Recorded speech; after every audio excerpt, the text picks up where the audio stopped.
Today is April 8th, 2018. My name is Elena Perez-Etune, and I am interviewing Chavel Lopez for the Voces Oral History Project at the University of Texas at Austin. We're in Hondo, Texas. Again, thank you, Mr. Lopez, for allowing us to interview today. And as we said earlier, if there's anything you do not want to talk about, we respect your wishes. If there are things that you do want to talk about, please let us know at the end.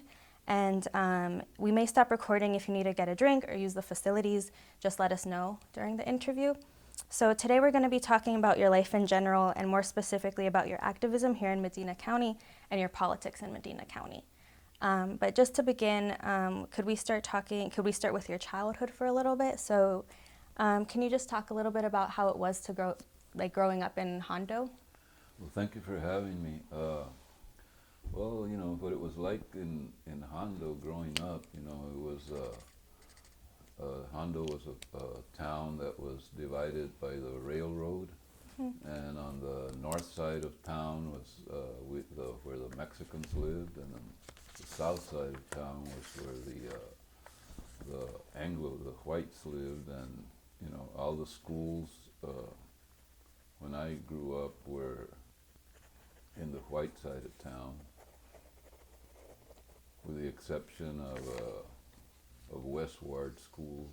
I got to see that, that was on the Mexican side of town. And there's, going to school and all that, there's a lot of racism here in Hondo growing up, a lot of also police abuse, and also there was a lot of Mexicans here did a lot of they had like most service work and low-wage jobs, with the exception of Universal Rundle, that's where my father worked, and that was after 1948 they organized a union there, and they had pretty fair wages and working conditions. Yeah. Could you tell me a little bit more about what work your parents did? Well, my father, he was he grew up between Sabinal and Dehennis, Texas, in a ranch. And when he was 12 years old, my grandfather, Chavel Lopez, was killed in an accident, a tractor accident, working for a farmer, a rancher. And after his father got killed in that accident, the rancher ran him off the ranch. He didn't help him at all, And then they moved to Dehennis, Texas, where my grandmother took care of all her children, including my dad and all that. And then after that, she moved to San Antonio, and then he joined the military. And on my mother's side, Eudelia Cuellar, that was her maiden name, and she was a migrant worker. They used to pick cotton here and locally, and they also traveled to New Mexico and Arizona to pick cotton. And then my grandfather, he had a local store here in the barrio, in Barrio de la Rana, they used to call it. And he used to have a little grocery store there, and that's where my mom would help and all that. And also my mom and my aunt, Guadalupe, they sang, and my mom used to play the guitar and all that, and they used to sing songs and all that.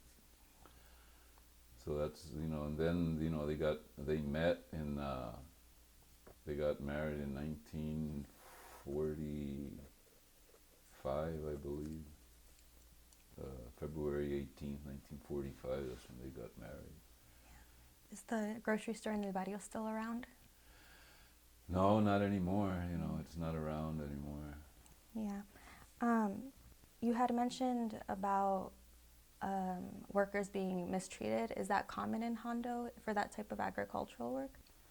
Well, yes, it is common here in Hondo, especially back then, if people would get involved in some type of political action or whatever, they, during the walkout, we had a school walkout here back in 1974, and then the county judge wanted all the names of the people that were participating in the organization, which was Familias Unidas, no? For example, they wanted all the names because, you know, most of the families and all that worked, you know, for some Anglo establishment or some Anglo business or something, and if they would know, I mean, they would get fired and stuff. So we took it to court anyway, and we never gave them the names, you know.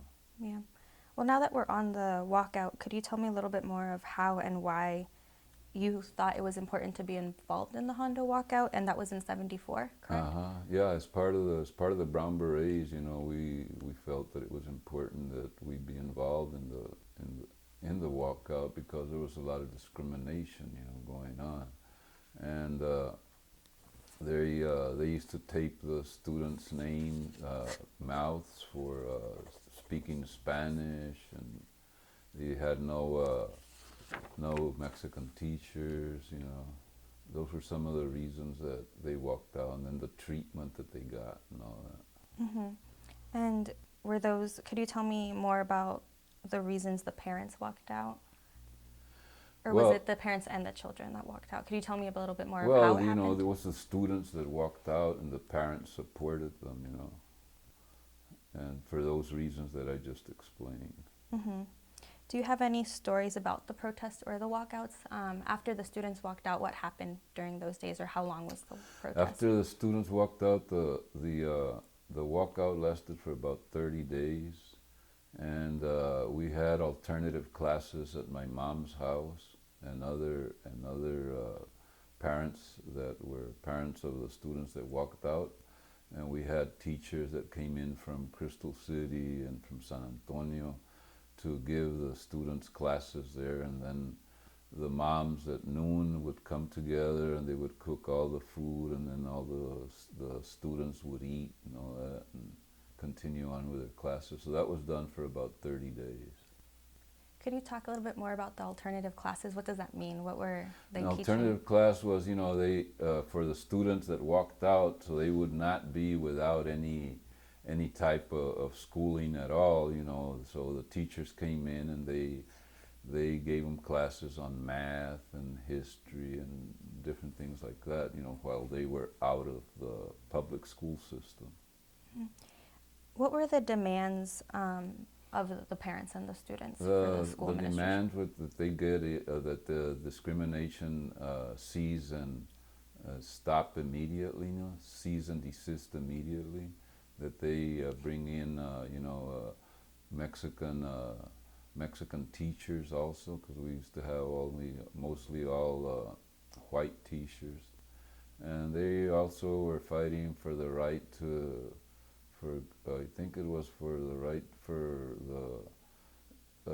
the students the girl students to wear blue jeans and to wear, you know, a certain type of clothes and all that.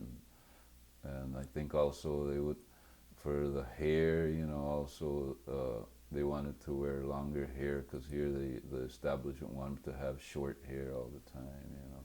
But mainly it was the discrimination, you know, and the treatment, and to have, you know, classes that were, you know, for the culture and all that of Mexicans, you know. Do you think those demands were met after the walkout ended? Some of those demands were met, but there, you know, there's still problems that continued afterwards, you know. What were the demands that were met? Well, you know, they brought in teachers, you know, for example, teachers' assistants, and then teachers that were hired, you know. Yeah. Do you think that the situation for Mexican American students is presently better, or do you think it has remained the same? Well, it's presently better because of the fact that now, for example, in 1987, before we used to have only one Mexican on the board during the walkout in 1974, and now then in 1987 we filed a class action lawsuit. I was a plaintiff on that, to have single member districts in the school system. So now we won that lawsuit, And as a result of that lawsuit, we now have more Mexicans on the board. I think we have about 3 compared to 1. Could you talk a little bit more about that lawsuit or how it came about and who was involved? Well, in that lawsuit, I was one of the plaintiffs, and I think there was a Mr. Chase Rodriguez also that was the other plaintiff, and we were represented by Rolando Rios from San Antonio. And we had tried several times in the past, to elect more Mexicans on the school board, but we were never successful. We wouldn't succeed, because it was an at-large system, and we always lost. So having a single-member district would be to our advantage, because we would have a district that would be representing mainly like a particular area, like in the barrios, like District 1, District 2 would have mainly Mexican constituents in that particular area, so we were able to win, to have representation on the school board because of that. Why did you think that representation was important? Did you think it was important to have Mexican Americans? Well, it was important because of the fact that we needed to have, more education, bilingual education, and more classes also that were geared towards the Mexicans, instead of all, the white, the history of the Mexicans, and instead of all the white history that a lot of times is a lot of lies. Were bilingual classes or Mexican American history implemented into the schools after the lawsuit? Yes, it was. It was. So on the topic of education, could you talk a little bit about first your parents, if they received formal education, and what if you know what school was like for them? Well, school. My dad used to tell me that he went to a school in over there between Sabinal and Dehennis, and he only went to school till he quit school at a very young age. Because they had to work, because his father had gotten killed, in the tractor accident, and so he went to the 3rd grade. He said that he went to the 3rd grade. He was in the military in World War II. He came back. He served as a city councilman. He had a lot of, he didn't graduate, but he had common sense, common knowledge, wisdom and knowledge. He also was involved in he also was involved, the plaintiff for a class action lawsuit against the county to establish single-member districts for the county commissioners back in the 70s, early 70s. He also ran for sheriff also. And so he was a president of the local union here, Local 237, the Potters Union. And he also organized workers here, and he organized workers nationally in California and also in Ohio. Do you think his activism had an influence on your activism? Oh, definitely it did. I remember growing up and going to meetings, a lot of different meetings, and also they had a strike here at the Universal Rundle back in the 50s, like 58 or 59, 1958 or 59. And I remember going out there and looking at the workers, carrying picket signs and all that. Yeah. Is the park here, T.A. Lopez Park, is that named after him? Yes, that was named after him. Could you talk a little bit about that, or how that happened? Well, how it happened and because we were trying to name that particular park Cesar Chavez Park, and we had a petition of about 300 names that we wanted, the city council to name that park Cesar Chavez. park. But the local establishment, I guess they didn't like Cesar Chavez at all, and then they suggested that the park be named after my dad because of the fact that, all the background that he had, and he was local and all that. And that's how it came about to be named T.A. Lopez Park.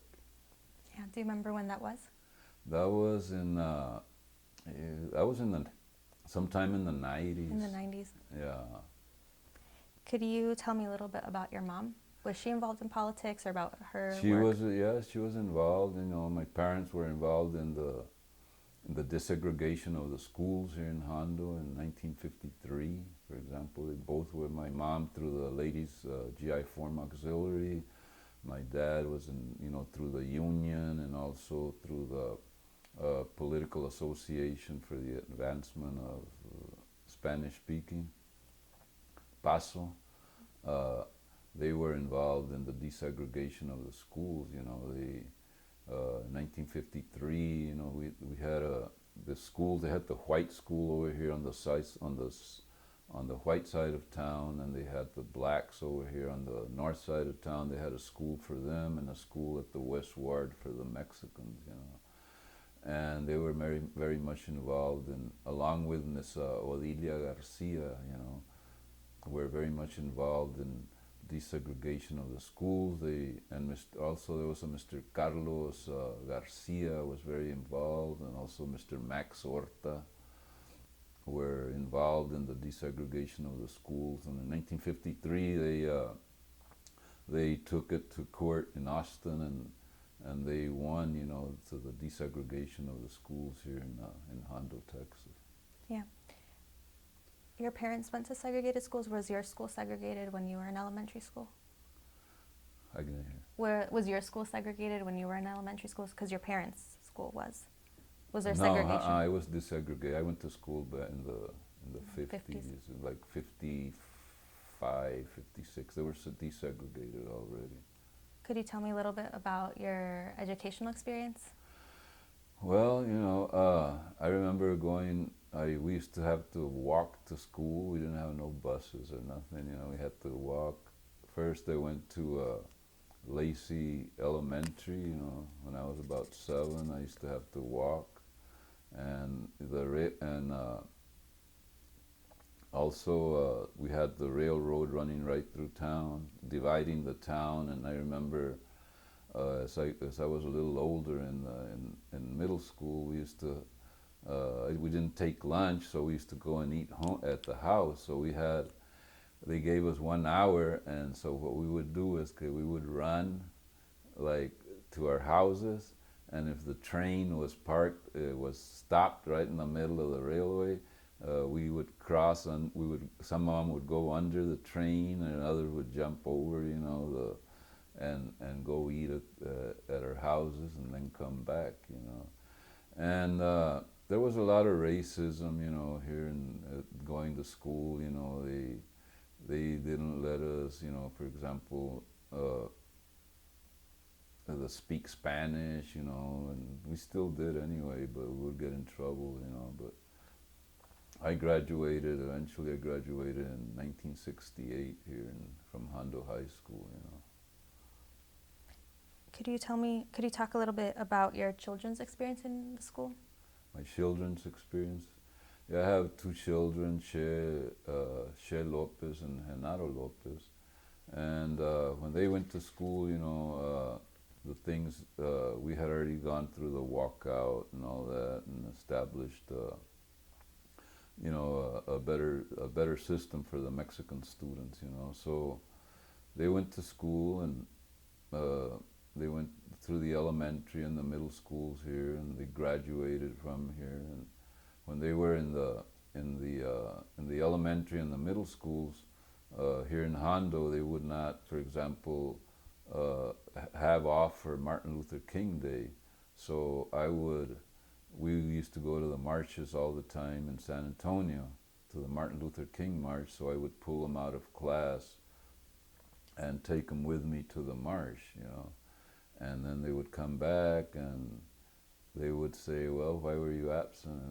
And they would they would tell them, I would write them a note that they had gone to the Martin Luther King March, And then also when they had the Pledge of Allegiance, they would not stand up because of the fact that they felt that the U.S. flag didn't represent equality and justice for all as they claimed, And they would get after them for not getting up and saying the Pledge of Allegiance.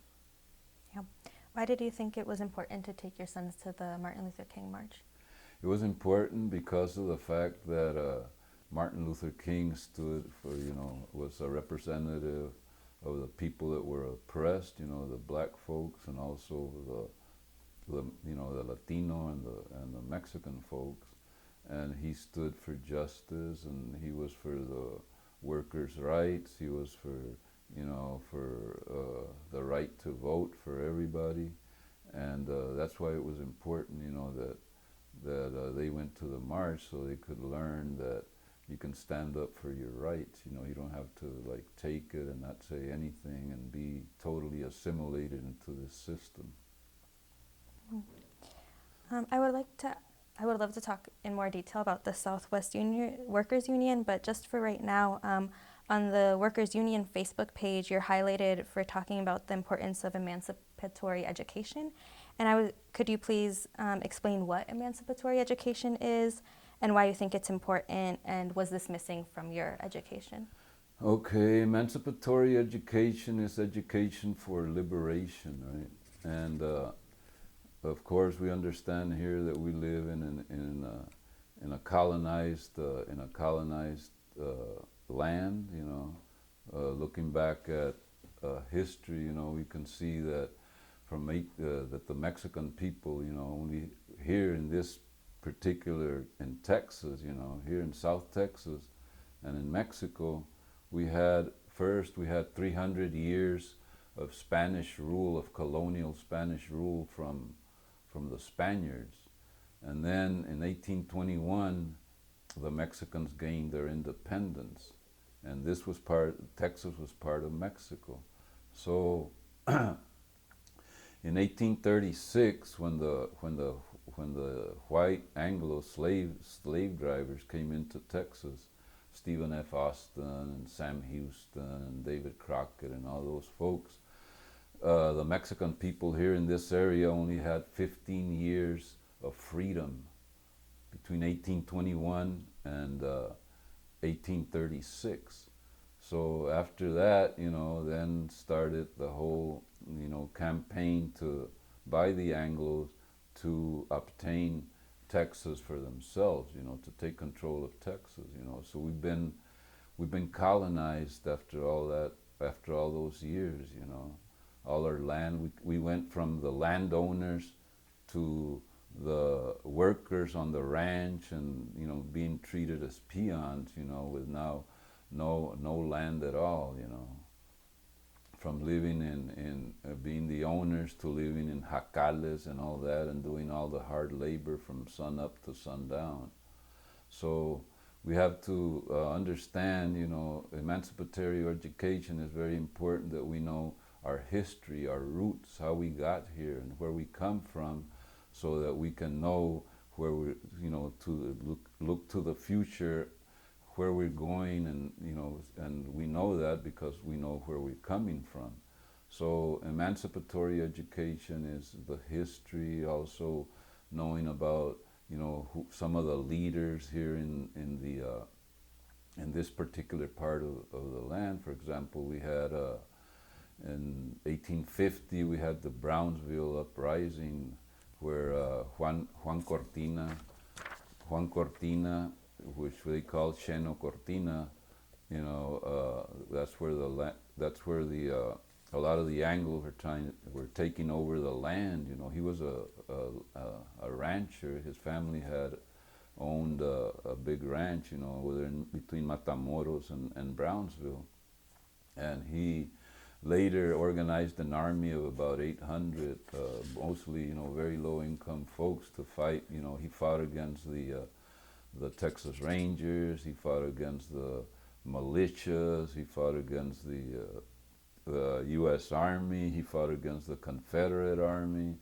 All those, you know, that he fought against. And then as time went further on, we have the history of Catarino Garza. Also, he was fighting against Porfirio Diaz, who was the dictator in Mexico, you know.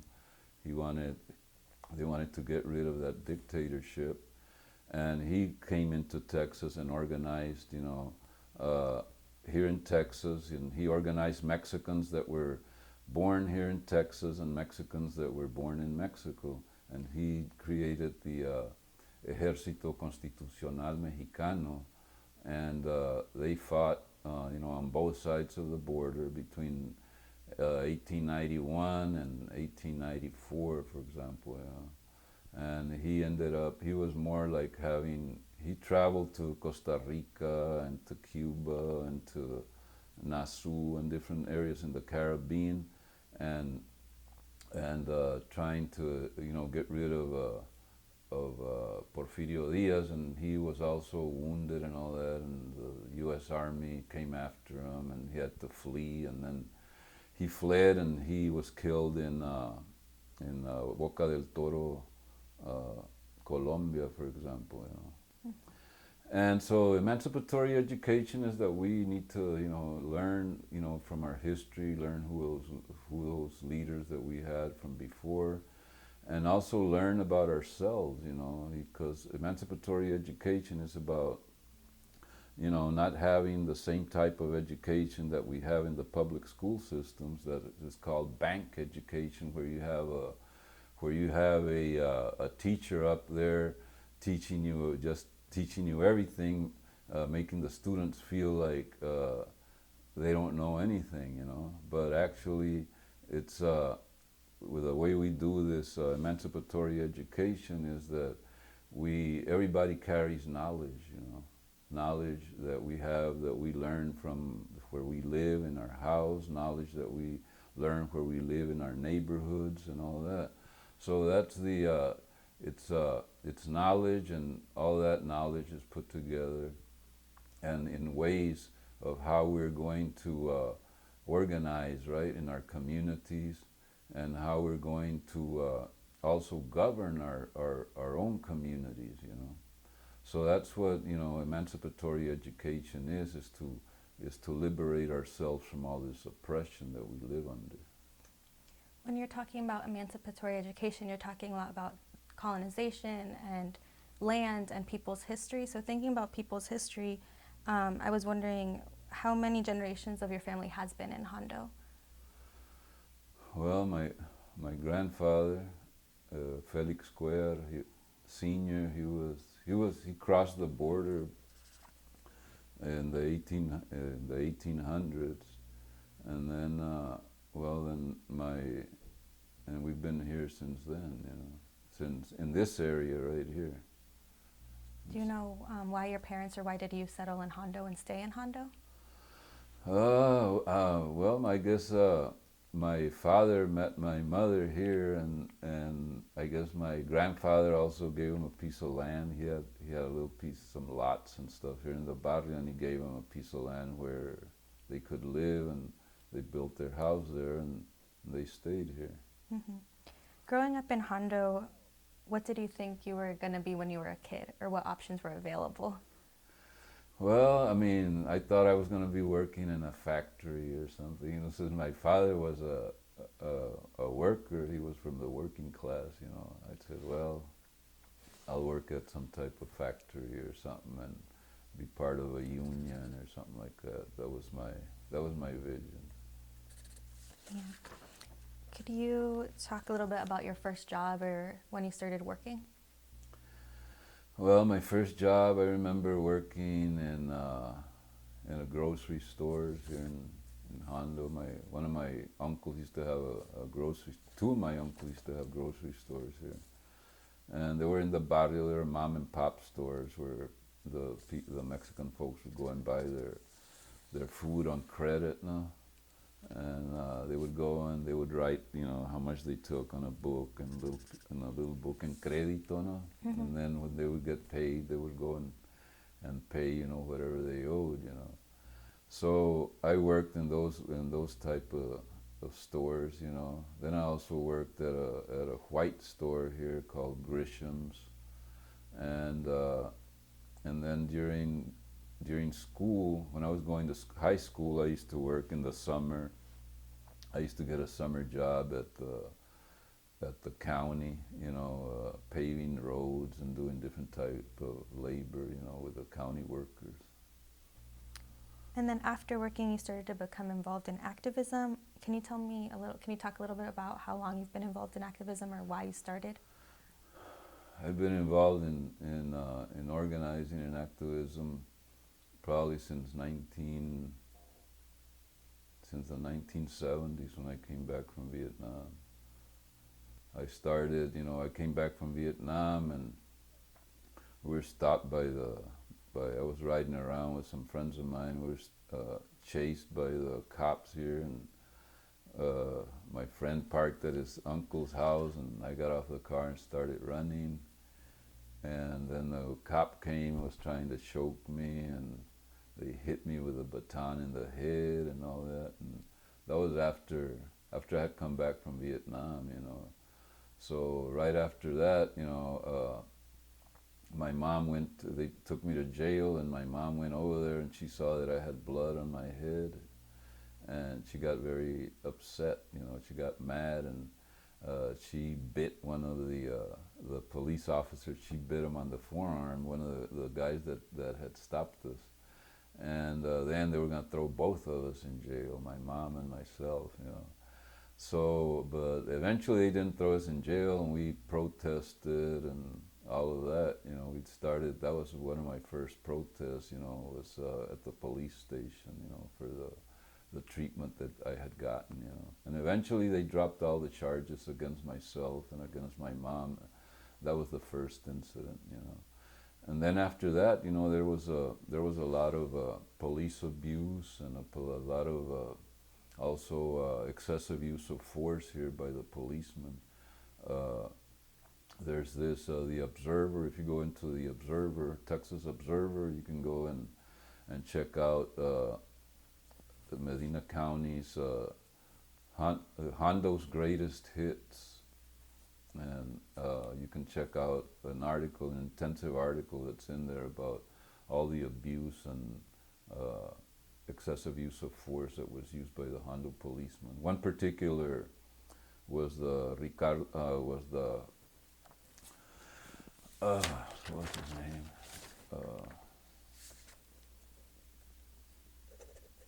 It was Lopez, you know, his last name was Lopez.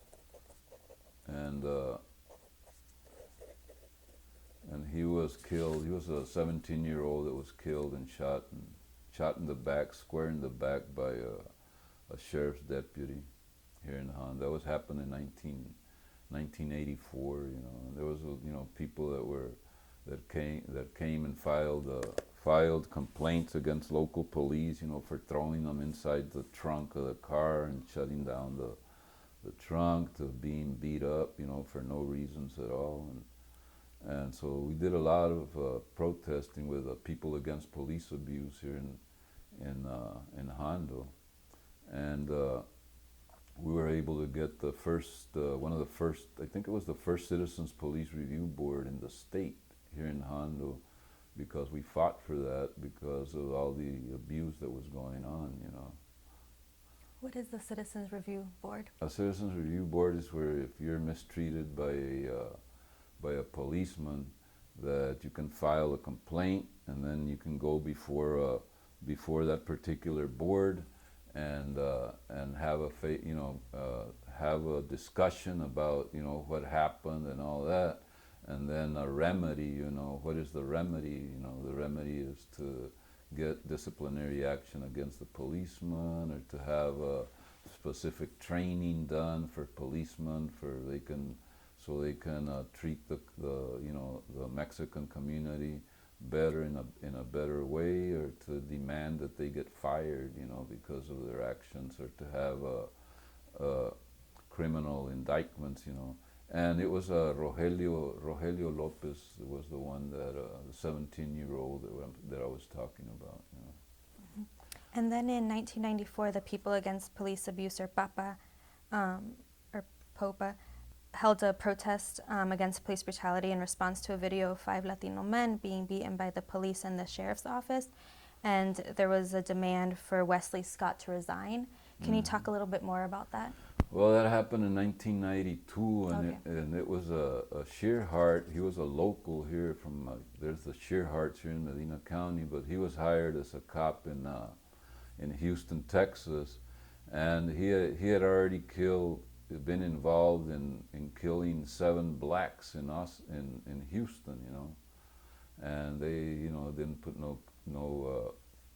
they didn't indict him or anything. So then he came over here to Medina County, and Wesley Scott hired him as a deputy, you know. So while they hired him, he beat up a lot of the Mexican young folks here in Hondo, you know. Then that was like in '90, and then in '92, I believe, there was a chase that was going, that they were following some youth from San Antonio. That they were chasing them, and they stopped them on a field here west of Hondo, and then there were several policemen involved. The city police, the county was involved, and then the trooper, you know, the State Highway Patrol. But he had his camera, his video camera was on, you know, and he videotaped, you know, some Hondo police and also some of the Medina County Sheriff's Department beating up and kicking some of the young Chicanos from San Antonio. So that was that, and we were involved in, you know, a lot of protesting and all that. And we wanted, you know, Wesley Scott, you know, to fire Shearhart and all that. Eventually, they got rid of him, you know, but Wesley Scott never resigned. We were able to get, while my father was on the council, we were able to get the Chief Joe Ainsworth fired from the police department. My father made a motion, and there was a second, so they got rid of him for, you know, the city cops being involved in that particular case. And how did People Against Police Abuse form? How did it form? How did it form? Mm-hmm. Well, it formed by people coming together, you know, a lot of the people that had complaints and families that had complaints about the local policemen. We said, well, let's form an organization to fight back, you know. Is this organization still active? No, it's not active anymore. Yeah. Mm-hmm. And do you think the relationship between Mexican Americans and the police has changed in Hondo? Or what is the relationship? Yes, it has changed. It has changed now because of all the protesting and activism that we did against the police abuse. It changed. The cops now are more, you know, receptive to treating, you know, the Mexicans, you right. know, with their, you know, giving them their rights, you know, not abusing them. Are there Mexican American police, or is it mostly Yes, Anglo? there's more. There's a lot more Mexican American police. In fact, the chief is now a Mexican. We've had now Mexican police chiefs. Moving on to another organization that you were part of, the Chicanos Against Military Intervention in Latin America. What prompted this involvement, or how did you get involved? Well, we were involved. That was the time during the Central American War. You know, it was when there was war in El Salvador in the '80s, and Nicaragua, and Costa Rica. You know, and all. So we formed this particular organization to educate the youth and the families and the neighborhood, the barrios here in Hondo, about the war in Central America. You know, and we had a chapter here in Hondo, we had a chapter in Houston, we had a chapter in Austin, and a chapter in San Antonio. So we would organize marches against the war in Central America. For example, when the president from from El Salvador was in San Antonio in 1984. We organized a protest against him. When there was, he was also at Trinity University. We would go over there and protest against the war there, U.S. out of Central America.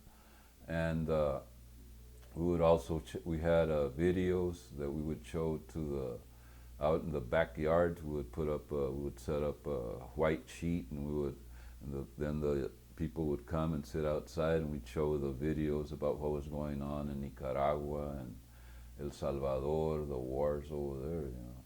And also we organized marches with Henry B. Gonzalez, the congressman. He was very much against the war in Central America. And we organized marches in Austin, Texas, and we organized marches here in San Antonio. And we organized a national effort also called the Veterans Peace Convoy to Nicaragua, where we took humanitarian aid to Nicaragua.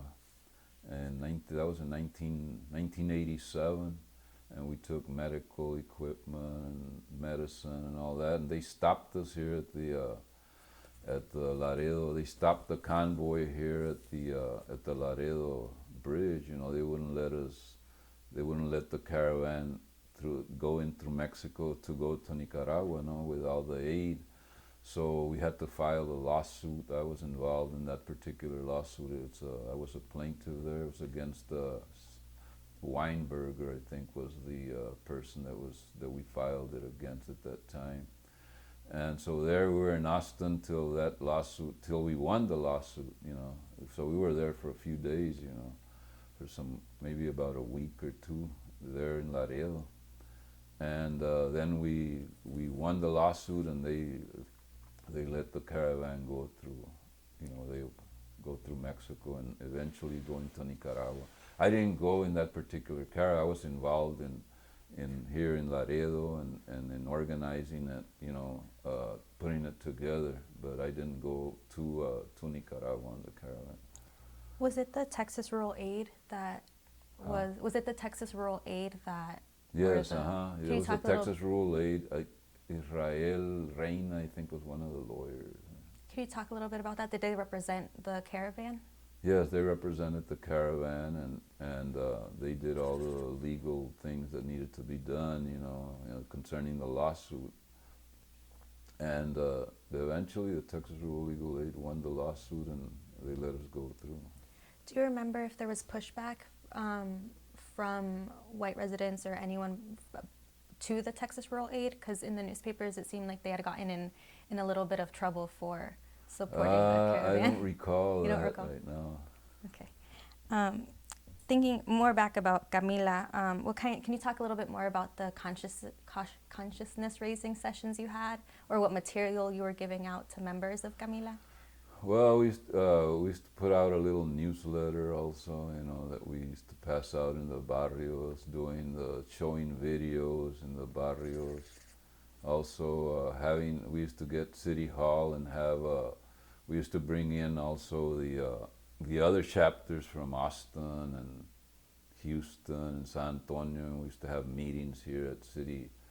We used to get the City Hall and have meetings there, and we used to post up all our banners in the front and all that, the City Hall, and the establishment didn't like that, you know. And then afterwards, a little after, they stopped letting us use City Hall for our for our state meetings and stuff. You know.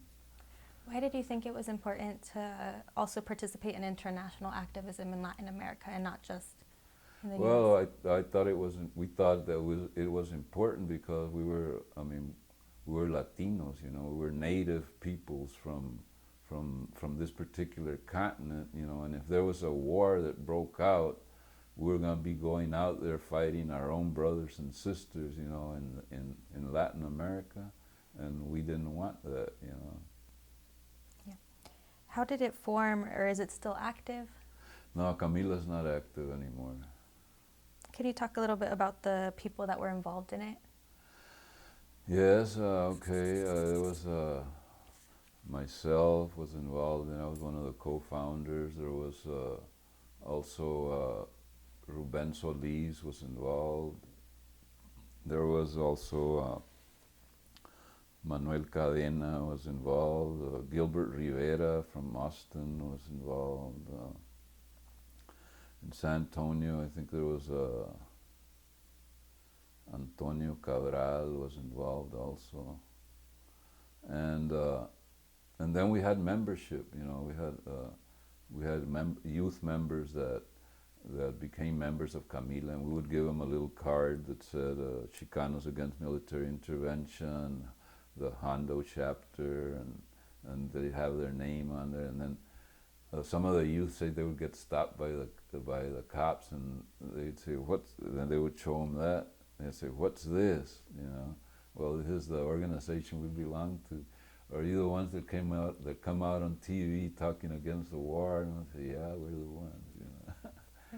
So it would give them a consciousness, you know, about against the war, you know. So I'm a Vietnam veteran, and I myself am against the war. I was drafted into the war, you know, and war is not a pretty thing, you know. It's not good. A lot of people get killed and a lot of suffering, you know. So we would push for peaceful negotiations versus, you know, violence and war. When were you drafted?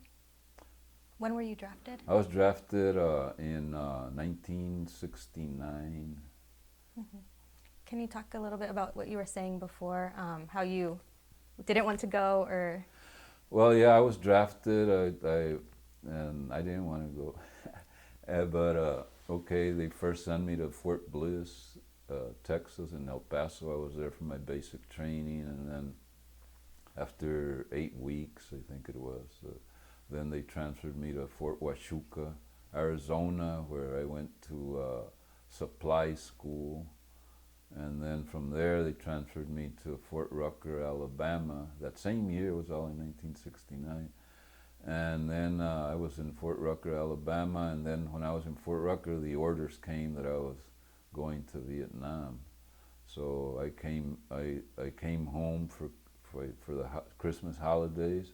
And then I was supposed to report to Oakland, and I believe it was in January or something like that, and I didn't report. You know, I went AWOL because I didn't want to go to Vietnam, and then because of family pressure and all that, I finally reported, you know, to Oakland, and they sent me to Vietnam. You know, and I was stationed in Quang Tri Province, about close by the DMZ, between 1970 and 1971. There was a lot of racism that went on there in Vietnam among the U.S. soldiers. You know, there was you know, a lot of fights between the whites and the blacks. The blacks and the Latinos joined together, and we would fight against the whites. And then there was a lot of you know, violence also. You know, with some of the Mexicans would go out and do guard, the perimeter guard, and then there would be shootings that instead of coming from the Vietnamese, from the outside in, it would be from the inside towards where there was perimeter guard, you know. So there was a lot of fights that took place in the mess halls and in the there in the camp, you know, in the base. What year did you return? I returned in 1971. I came back. Do you think that your military experience influences your activism or your community organizing? Do you think that your military experience and being a veteran influences your activism or your community organizing? Yeah, because I didn't like the war at all and everything that happened over there, you know, and I saw, you know, how the Vietnamese were, the North Vietnamese and the Viet Cong were being treated, and the people in general, you know, there's a lot of suffering going on with that war. And so I totally was against the war then after I came back, you know. A little bit more about your activism. In 2015, you were involved in a rally in support of the 43 missing students of Ayotzinapa Rural Teachers School. Why did you think it was important to bring awareness to this and have the protest? Well, I mean, first of all, I think it was important because of the fact that those particular students that were killed, and then they disappeared them, and nobody knew. Maybe I think just until recently that they had somebody that was responsible that got blamed or did all this, and that they handed them over to the cartels, and that the cartels killed them, and they burned them. So, but we feel that it was important because of the fact that Ayotzinapa has been a school, a liberation school, for a lot of years, going back to Genaro Vázquez and Lucio Cabañas. They're the ones that set up those schools, and those schools are schools for liberation, and the Mexican government does not like those particular schools because as they label them, as troublemakers, that they're Marxists and all this type of, that they're communist and all of this. But it was important that we do this so we could get national and international attention as to what was going on in Mexico, and that we needed justice. And so we brought, there was some people that came in from Mexico, and we had meetings and assemblies in San Antonio, and then later they organized a caravan that went all the way up to Washington, D.C. I wasn't involved. I was involved by bringing the folks from Ayotzinapa here and doing protests at the Mexican consul and all that, to bring attention to this particular situation. But that was very, very important, and we felt that it was important that we have solidarity, for those students from Ayotzinapa, and the terrible the injustice that happened there, and to help out the families. Mm-hmm. Do you think that there are similarities or connections between violence in Mexico and the United States? Yeah, I mean, there's first of all, I'd like to say that the most violent is the United States. The United States, I feel, is the most violent country, in the world. The way they occupy, they occupy other land.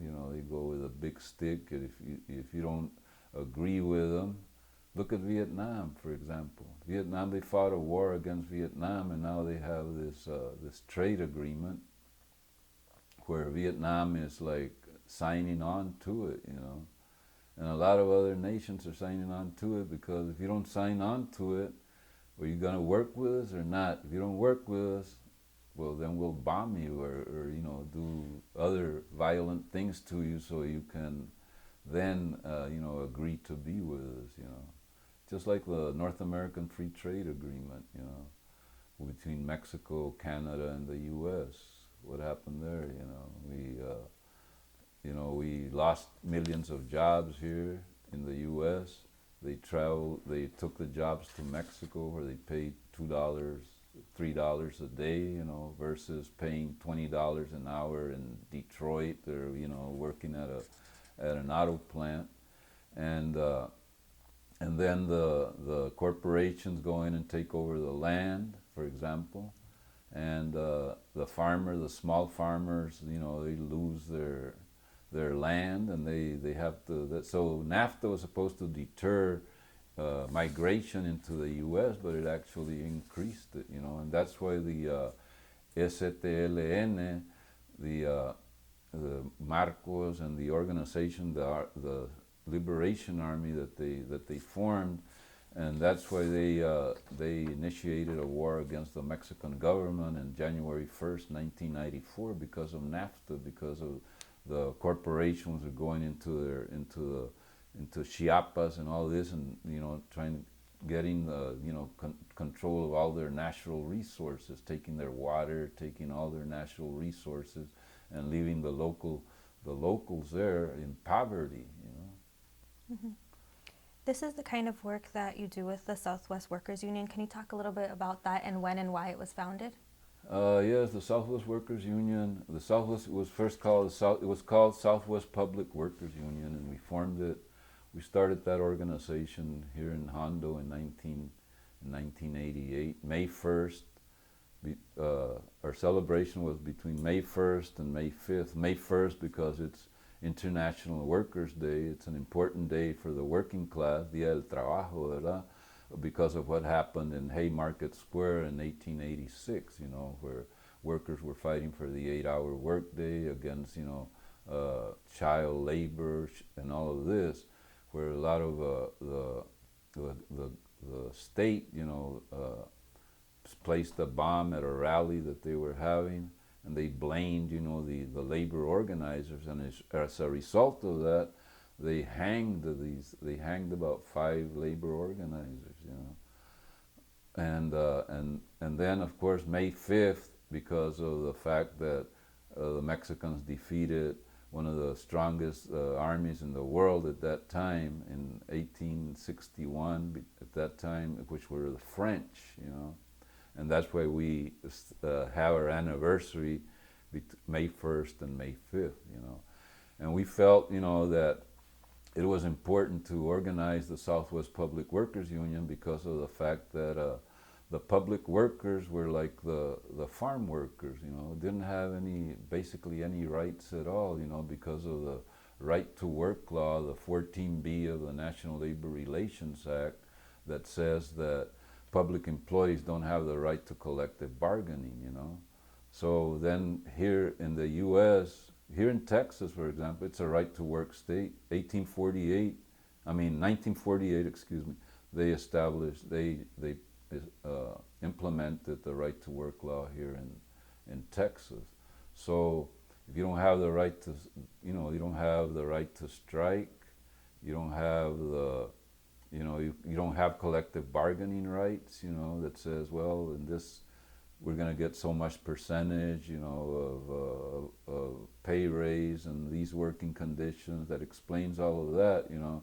So then what you don't have, then you don't have any basic rights. And if you belong to a union in the private sector, then you don't, you know, you have the union membership that pays their dues, but if you don't want to be part of the union in a private sector, you know, like for a company, then, you know, whatever, then the union has a collective bargaining contract with the company, and all the people that don't belong to the union or don't pay dues to the union get the pay raises. And then if the person that's not in the union has a problem, right, has a particular problem, the union organizer has to go and represent him without him even paying dues, you know. So that weakens the union.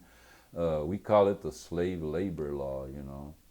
And that's why we thought it was important to organize the public sector. Even though we didn't have the right to collective bargaining, we organized what we called a phantom contract. So a phantom quote, it was we used to, like, okay, what are the demands? You know, we used to organize the Southwest Workers Union, organize the leadership, you know.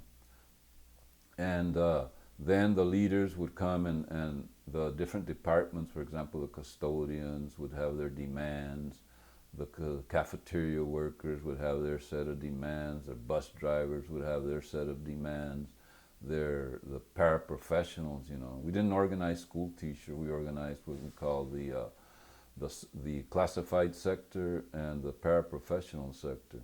And we would write out the demands and then go before the school board. They would go before the school board and they would present their demands and all that. And they would do it through public protest, through the media, through having meetings, through going to board members, meeting with board members, meeting with the superintendent. Even, and if they didn't cooperate, we would even have and go protest at the superintendent's homes and have vigils and all that to put pressure on them for the demands to you know, so the workers could have a piece of the pie also, because they wanted all the time for the administrators, but nothing for the classified and paraprofessional workers, you know. They would give them, you know, piecemeal raises, you know, and that's why we established a living wage for school workers, you know. The school workers deserved a living wage because a lot of these workers worked 2 to 3 jobs to be able to make it, you know, to be able to have enough income to pay their basic necessities, their rent, food, clothing, medical expenses for their families, and you should be able to do that with one job, you know, not work 2 or 3 jobs. Then you don't have any, the workers wouldn't have any time with their families. They'd have a lot of problems with their children because they didn't spend enough time with them. They were working all the time. They're tired all the time, and we had members. We started the union here in Hondo, right? And then from here we expanded to San Antonio, and we were in 5 school districts in San Antonio. Then we expanded to the Valley in Donna, Texas, Edinburgh, and then we expanded to Austin, Texas. So we had, and at a prime time, we had about 3,000 members, you know, of workers and families. So when we would organize the workers, we would sign up their families as members also, you know. How did you get 3,000 members? How did you organize, or Well, did you have we organized. meetings? Well, one is that we would go into the schools, right, and we would make presentations during their duty-free lunch break. At sometimes it was a struggle because the school system didn't want to let us go into the schools. They say, well, it's their duty-free lunch break. It's not. They're not working or anything. They sit down to eat. We pass out materials. We make a presentation, 15, 20-minute presentation. The people sign up. It's voluntary. We're not forcing anybody to sign up as a member.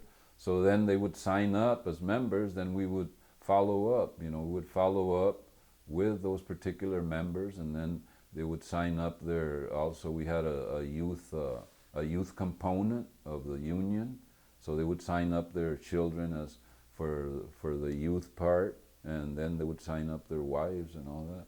And we had a lot of problems, you know, in the majority of our membership were women. You know, women were the first ones that would step up to fight, you know, and a lot of the times their husbands that were not part of the school system, or they were not, you know, didn't work in the school district. They didn't want their wives coming to being leaders or coming to the meetings and all of that, which would happen mostly in the evenings or on Saturdays and Sundays, you know. So instead of supporting their wives, you know, to push for better wages and working conditions at their workplace, they would deter them, you know, don't participate in that. But the women would, you know, would participate, and I'm glad to say that, I'm honored to say that the women stood up for their rights more than the men did. Yeah. About what percentage do you think, was it mostly women then involved in the workers' union? Well, I'd say that, well, you know, we had, it was about 40% of the women were in the union were involved, and it was about a little over 50% of the women that were members of the union were more involved than the men. You know. Did the women have workshops or gatherings? Yeah, we had workshops, we had trainings, you know, we had about how to file a grievance, how to file a complaint, how to know your rights, you know, what are the rights that you have as a school worker and all that. And we used to file grievances. For example, in Austin, Texas, we won, in San Antonio first, we won uniforms for the cafeteria workers. So it used to be that the school district would tell the cafeteria workers that they would have to buy shoes and uniforms to go and work in the school district. And we said, no, well, that's not right. The workers said that wasn't right. You know, they would have to pull money out of their pockets.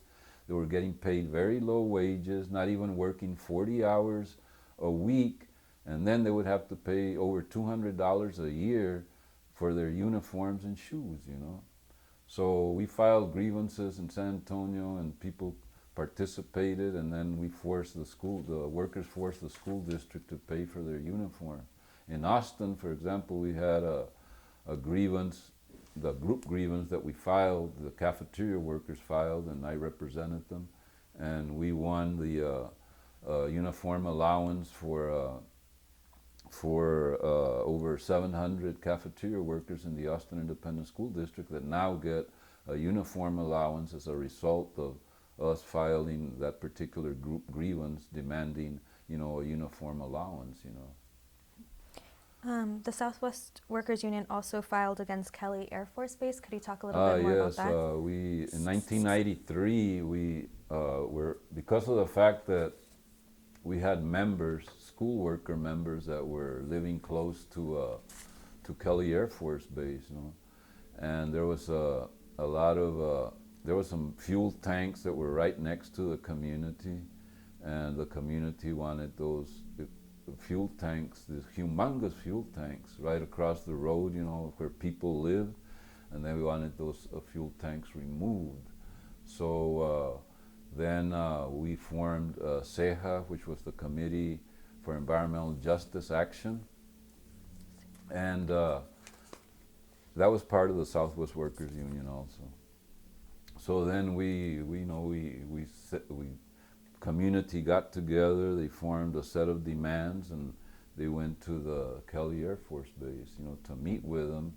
And the very first meeting that we had, they said that they weren't going to tear down the tanks, that they were not going to do anything, But eventually, the community got more and more involved, and we found out that there was a lot of contamination, groundwater contamination under over 30,000 homes that were contaminated with groundwater. There was a lot of cancers cancers that people were experiencing in their families. A lot of family members were dying of cancer. A lot of the workers, even that worked inside Kelly Air Force Base, were also coming up with different ailments, Lou Gehrig's disease and all this. But mainly the community, it was a Latino community that was mostly impacted, And we took that fight, in 1993, and we traveled to the Pentagon. We went and met with the Pentagon and met with different, at different levels, the EPA and all that, and all the Texas at that time it was called the Texas TNRCC, I believe it was, and now it's called the Texas Commission on Environmental Quality. We protested all those particular agencies, charging them with environmental racism, because of the fact that there was people dying and all that, and so we coined environmental racism in San Antonio. The Southwest Workers Union did back in 1993. They had most of the. For example, we had Kelly Air Force Base here impacting the Latino community. In the east side, we had 60% of the fuel storage tanks from the different fuel companies that were sited right there in the next to schools and high schools and in the black communities. And we united together and fought against this environmental racism in San Antonio. The Alamo Dome, for example, where it was built on where there was a foundry there for over 100 years, so there was a lot of contamination there. And we fought there alongside by residents organized for a safe environment, ROSE, and we fought against the contaminated soil. All that soil had piles of soil there right in the community that they excavated, and when it rained, all that would run into the community with lead and a lot of heavy metals, So we fought all of that, We fought also, we're part of the Military Toxics Project, which brought together a lot of communities that were fighting military toxics from the Philippines, from the different military bases here in the U.S. that were experiencing all this contamination due to all this military toxic that the military causes in our communities, you know. Do you think environmental racism is a problem in Hondo as well, or Oh, in we Medina fought County? environmental racism here in Hondo, yeah, definitely. The Hondo Empowerment Committee. We had a World War II base here where they used to train the pilots to fly airplanes here during World War II. They had underground storage tanks here. So we fought the military toxics here in Hondo. We forced the city to clean, to bring in the Corps of Engineers from the Army to come and do some of this cleanup, you know, and get rid of some of that contaminated soil, because a lot of the contaminants would flow from the base here in Hondo. They had Elm Slough, and all that water would flow in through our community. So we're here, and we didn't have no bridges or nothing, and the students would have, the students would have to walk through the water, wade through the water to go to school and back. And then also we had another form of environmental racism here in Hondo, because we had raw sewage that would spew up here in town, and it would flow all along it would go downhill, it would flow into people's yards and flow in the street, and then eventually flow into the slough, and they wouldn't do anything about it till we fought, you know, and they fixed it, and then we forced them to build a bridge over here over 18th Street. And how was the union able to do that? Well, we were able to do that because when the union was formed here back in 1988, in 1990 we formed the Hondo Empowerment Committee, right? And the Hondo Empowerment Committee was formed so they could support the workers' struggle, and vice versa, you know. We support the worker struggle as a community, right, for pay raises, for better working conditions. And also at the same time, we would fight where the workers lived for environmental justice, you know, that we have a clean environment, that we have a clean environment where we work, play, and pray, you know. So yeah, we fought it. We fought against also the granaries. We had some granaries here that would the big trucks would come, and they would, you know, pour all the corn and the sorghum and all that, and then you would have flakes of the corn flying. It seemed like it was snowing, you know, and it's a nuisance. People couldn't hang their clothes outside. The smell, you know, from the granary, it smelled rotten. A lot of rodents like mice and rats and all that. So we fought against all that, and we forced them to tear them down, you know, to tear down those particular storage bins that they had. And how does that organizing happen, or do you talk to city officials, or how does? Well, we involved, first the community, the impacted community, right, organized itself through the Hondo Empowerment Committee. Then we would go to the city. We would get the EPA, also complain to the EPA, complain to the Texas Commission on Environmental Quality, and have protests, and wherever at their headquarters in San Antonio or Austin. And then we had community assemblies where we would, at the Elm Slough, for example, we closed the Elm Slough, and we would have the meeting right there on the slough, and we brought in the city officials, we brought in the EPA, we brought in the state officials and city councilmen and all that, and then we'd have a panel there of the community residents that would make a presentation on how they were impacted by all this negative, you know, contamination, you know. And that's the way that we resolved these issues, by protest, by filing complaints, by organizing the people, by creating leadership, you know. Can you talk a little bit more about the leadership, or is it volunteers? It's voluntary. The leadership was voluntary. A lot of the times, you know, people would say, "Oh, I don't know how to talk.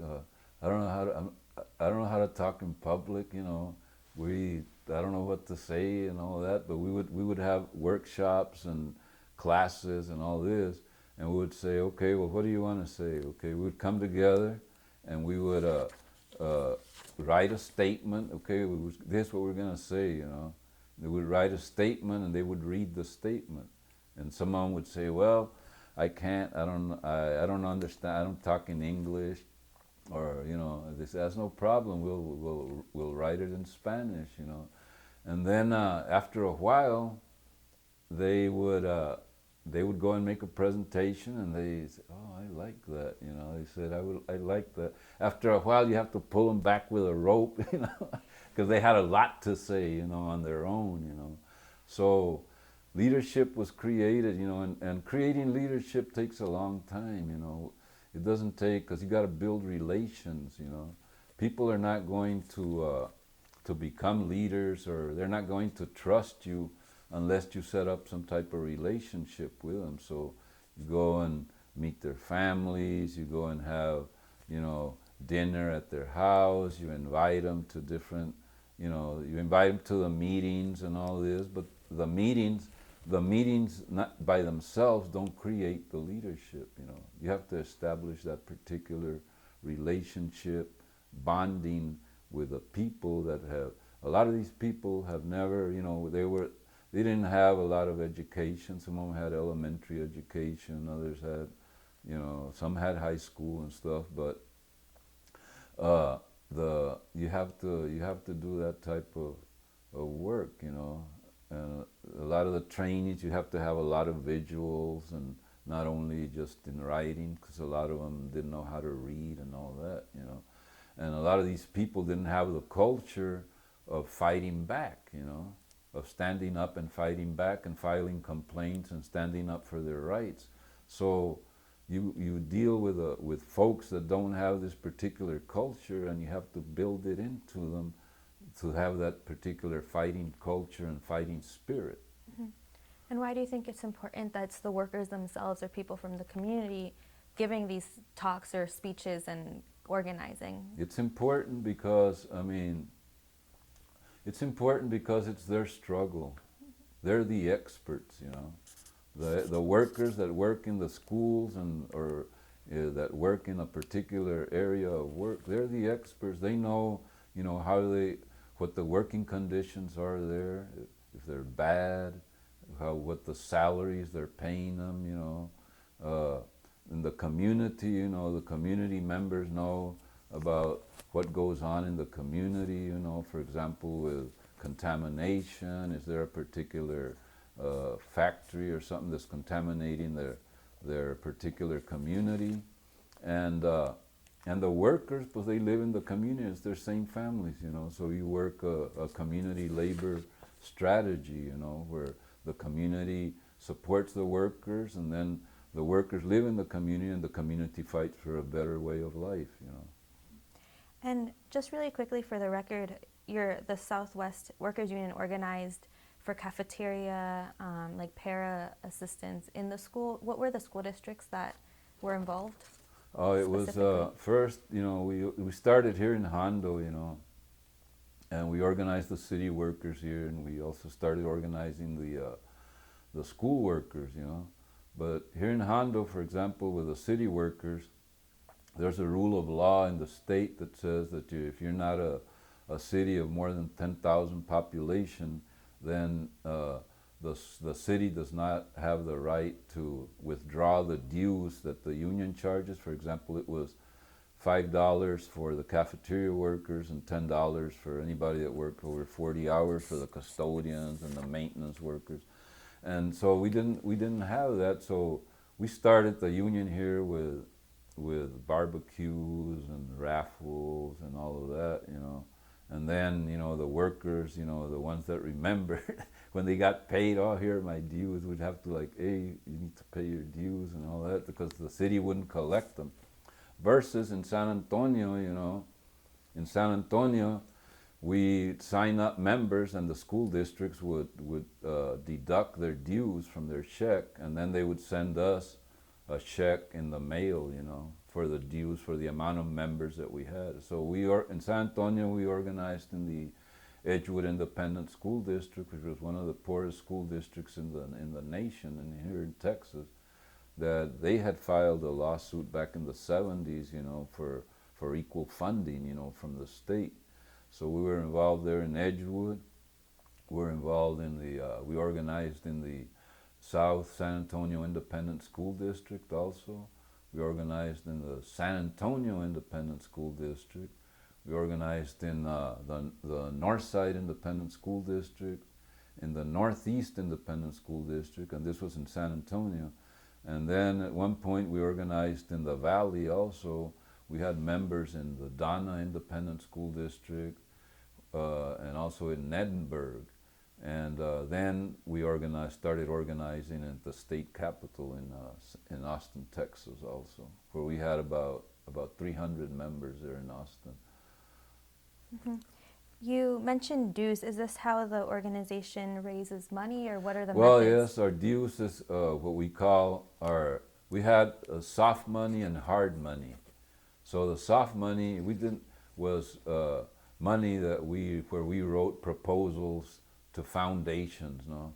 And we would use that particular money for operation, for salaries, for buying supplies, buying every gasoline, everything that we needed to organize, right?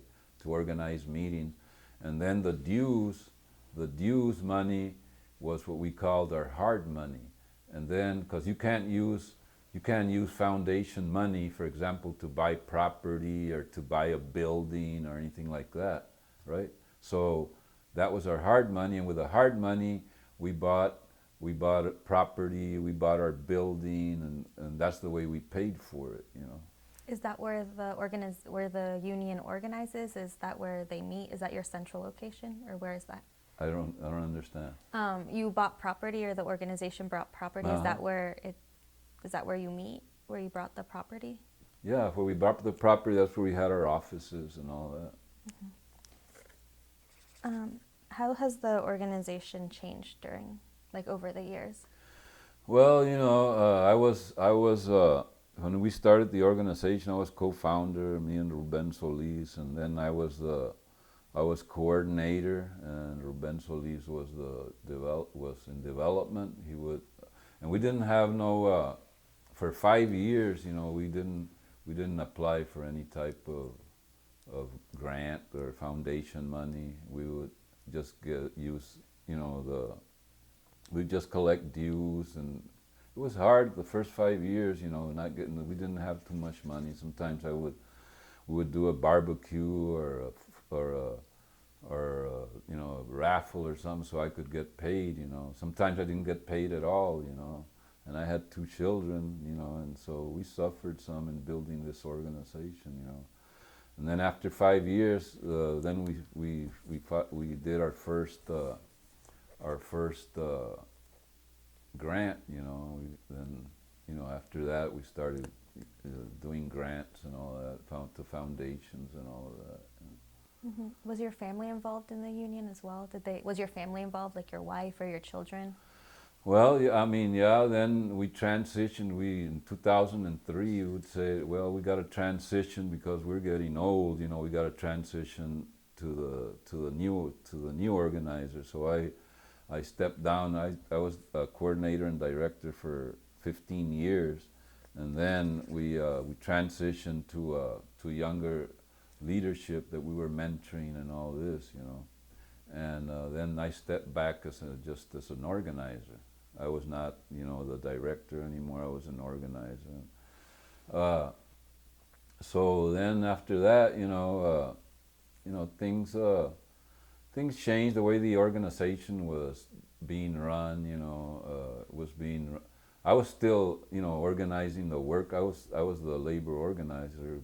I was organizing the workers and organizing in the community also. We also organized against the Southern Pacific Railroad because of all the derailments that they had here in San Antonio and all that, So we also organized it against them too, to have like quiet zones and for the trains to go slow through the communities and all that, But can you repeat that question again? What you said? It was just how it changed over time. Oh yeah, and so it changed over time. The younger leadership took over and all of that. So, and I was there in the union up to 2016, you know, and then I'm no longer I'm no longer there, you know. There's other leaders that are running the organization now, you know. Was it hard to leave? Huh? Was it hard to leave? Well, you know, actually, you know, I was terminated. Can you believe that? I was terminated by the leadership that currently is in office now, unjustly terminated, you know, because of differences that we had, and I try to tell them this, you know, do it this way, you know, because I was through experience and all the years of experience that I had, and so they had their own thing. So you know, we had a meeting there, and I spoke my piece and my criticism and all that, and I got up from the table and I said, "You're fired. Don't come back over here no more." I said, "Wow, you're firing me like they do using the slave labor law, the right to work law. You didn't even give me a hearing. You didn't give me due process. You didn't give me nothing." But anyway, they had the board all stacked up against me. So I filed a grievance and everything. But and then you know, I haven't been over there anymore because of the fact that, you know, I don't want to create division, you know, more. Let them, okay, they're still there, they're organizing in their own manner, you know, and all that, and let them continue organizing, you know. We set it up, you know, for 28 years. Now they're going to be celebrating, I hear they're going to be celebrating the 30 years, you know. But we set it all up for them. And they were young, she was young, you know, in her 20s or something like that, the person that fired me. Yeah, I'm Late sorry 20s. to hear that. Huh? I'm sorry to hear that. Yeah, really, you know, and I said, well, I mean, why did they have to fire? Why couldn't we could have negotiated something? Maybe okay, let's talk about my retirement or something, you know, but to do all that work, you know, all that suffering that we had to do and build it up for all those years, you know, and then at the 28th year, you know, of your career, to get fired by someone that you brought in and you mentored and all this was not good. But, you know, I had a lot of workers that supported me, workers that came from Austin and San Antonio and spoke on my behalf and all that. And it went one ear and it came out the other, you know. And they accused me of some stuff that was irrelevant and stuff. You know. Mm-hmm. But that was about it. They still, the organization is there, but I'm no longer working there. If you don't mind, was it ideological differences? Or? It was a difference of the way they were organizing, you know, the workers and all that. While you were in the Southwest Workers Union, why did you think it was important to focus on working class issues? Well, you know, it's important to focus on working class because the workers are the ones that move the economy, you know. They're the ones that produce, you know. A lot of the workers don't have they're not the owners of the means of production, you know, but they work there. And workers are important, you know. If you don't organize the working class in any change that there is, you know, in any place, if you don't involve the working class people, you know, in a struggle for change, there's not going to be any change, you know. Do you have a favorite or one of your happiest memories when you were at the Workers' Union, like a moment that you remember the most? Well, there's a lot of moments, you know, that I remember a lot, you know. I liked, you know, going out to the workplaces and recruiting the workers. You know, I get a real good feeling when you go into a cafeteria and there's 20 cafeteria workers and 15 of them sign up right away, you know, as members.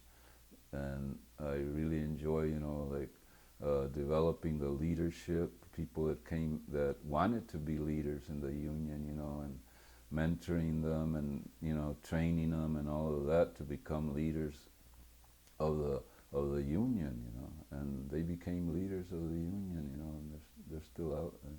Hmm. You were also involved in the cross-border organizing. Could you talk a little bit about that? It was about Yeah, environmental. we organized the cross-border organizing. We did the Southwest Workers Union organized the Border Social Forum in Juarez in 2006, and we brought in organizations from Mexico and organizations from the U.S. You know, we brought them in together, and we had other international organizations that came in from outside of Mexico. That was organized in 2006 as the Border Social Forum, and we also organized, a lot with the Southwest Network for Environmental and Economic Justice, which is one of the networks that we also formed when we were in the union back in the 1990s, along with the Southwest Organizing Project in Albuquerque, New Mexico, and that's where the headquarters was for the Southwest, for SNEJ, for the Southwest Network for Environmental and Economic Justice, and we organized organizations. We had meetings in Tijuana and San Diego. We had meetings in Nogales and Tucson. Had meetings in El Paso, Juarez. Had meetings in Matamoros and Brownsville. And we do protests. We would close the border. We would go into. We would have an assembly in Matamoros, for example. And then we would march to the international bridge, and we would shut down the bridge. All the traffic was bam, bam, bam, and we would shut it down for a certain amount of time, and we worked with different Mexican organizations. At one point, we had over 100 organizations on both sides, from the U.S. side and the Mexican side, working together, against environmental racism, for workers' rights, with the maquiladora workers that worked in the maquilas and all that. Did people from Do Hondo? hunger strikes. We do hunger strikes also. Hmm. Did people from Hondo go to the border and protest as well? Yes, there was folks from here that went also to protest in the border protests that we had. We also, the Southwest Workers Union, also helped form the Fuerza Unida.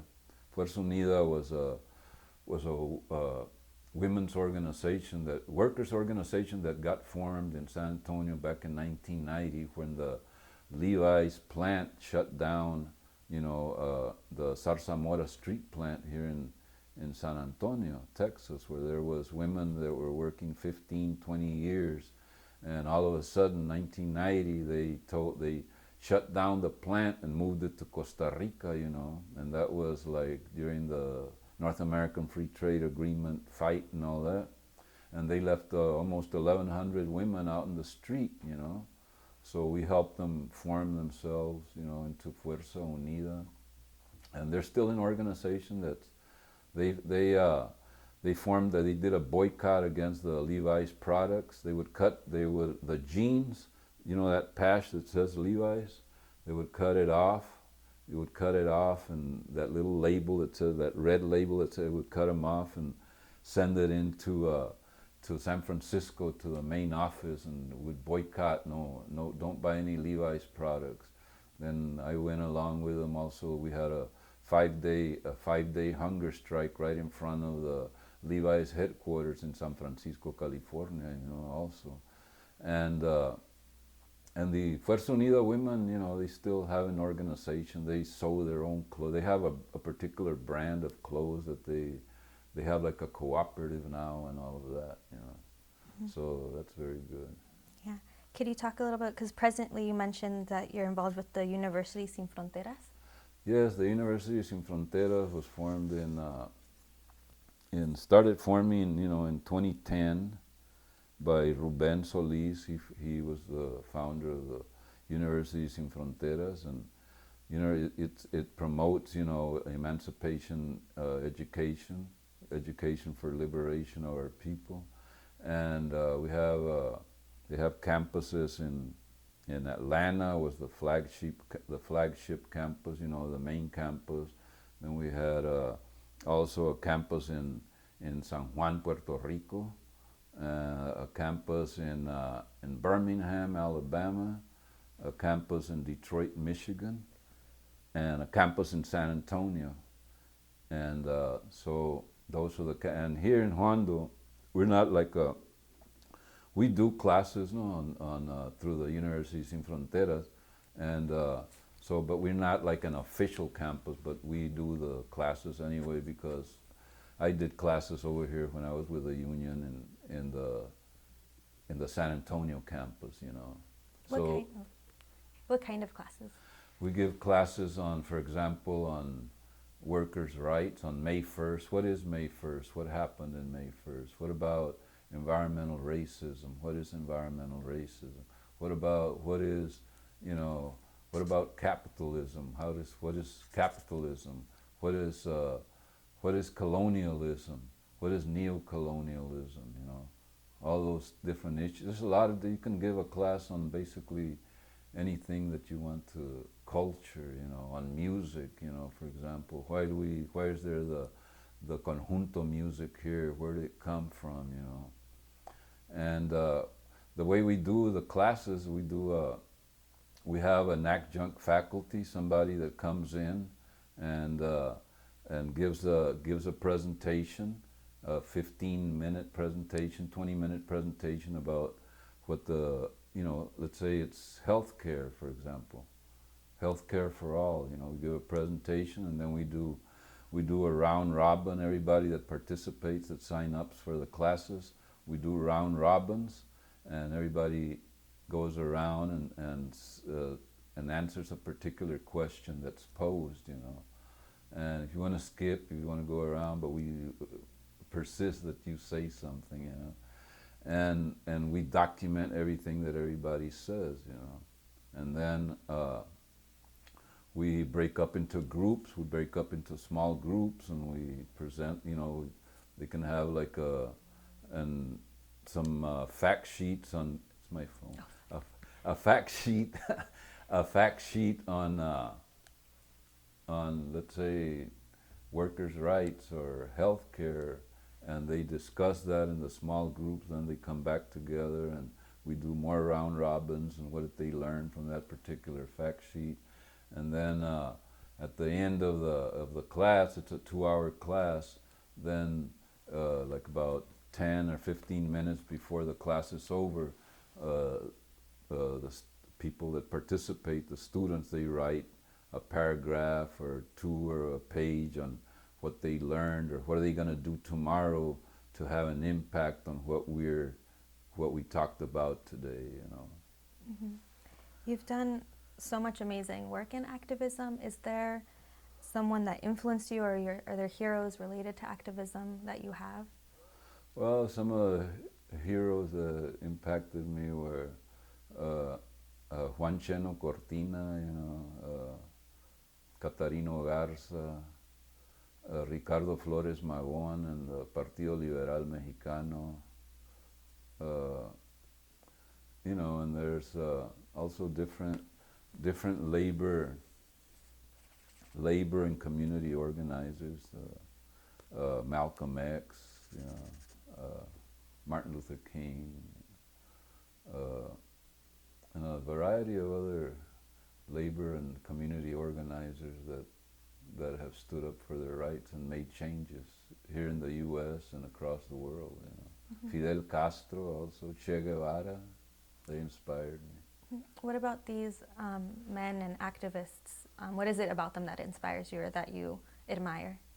Okay. What is it about them that you admire or inspires you? Oh, that they were committed. They were committed to make change, and that they struggled, and it did not matter, you know, the challenges that came up before them, that they continued fighting until they brought the change that the people wanted. Mm-hmm. Thank you. Could we move on now to your political career a little bit? When did you get involved in mobilizing for electoral politics, and what motivated you to do that? Well, I got involved way back since the walkout back in the 70s. You know, after the walkout, we ran some candidates on the school board, but you know, we had the at-large system, so we didn't win, you know, at those times, and then in 19 no in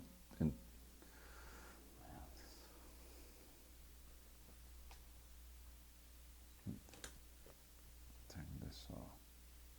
In the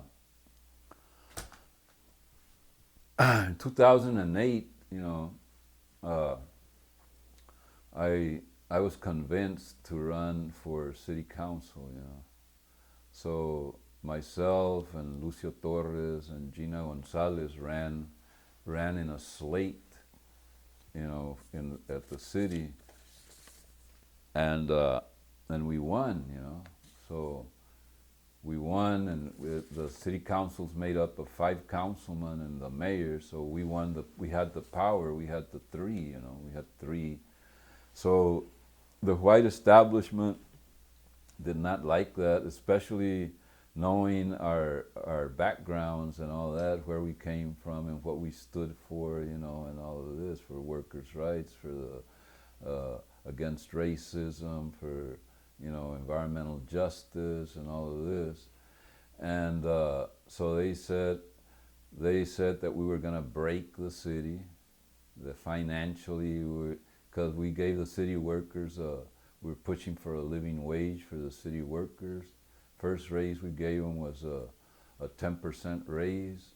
We changed the system of pay that we had. They had a merit system, and what they called the merit system, and they didn't have a system that included longevity and all this, the step system. Huh? They had that merit system, and so we changed that for the workers. The recommendation from the city manager was that he wanted to increase the utilities. Also, we said we're not going to increase the utilities. There was families already that were taking out loans on a monthly basis to pay off their utility bills, you know, their electric rates and other. So we didn't raise the electric rates. We gave the city workers a pay raise. We implemented a voucher system where we put $100,000.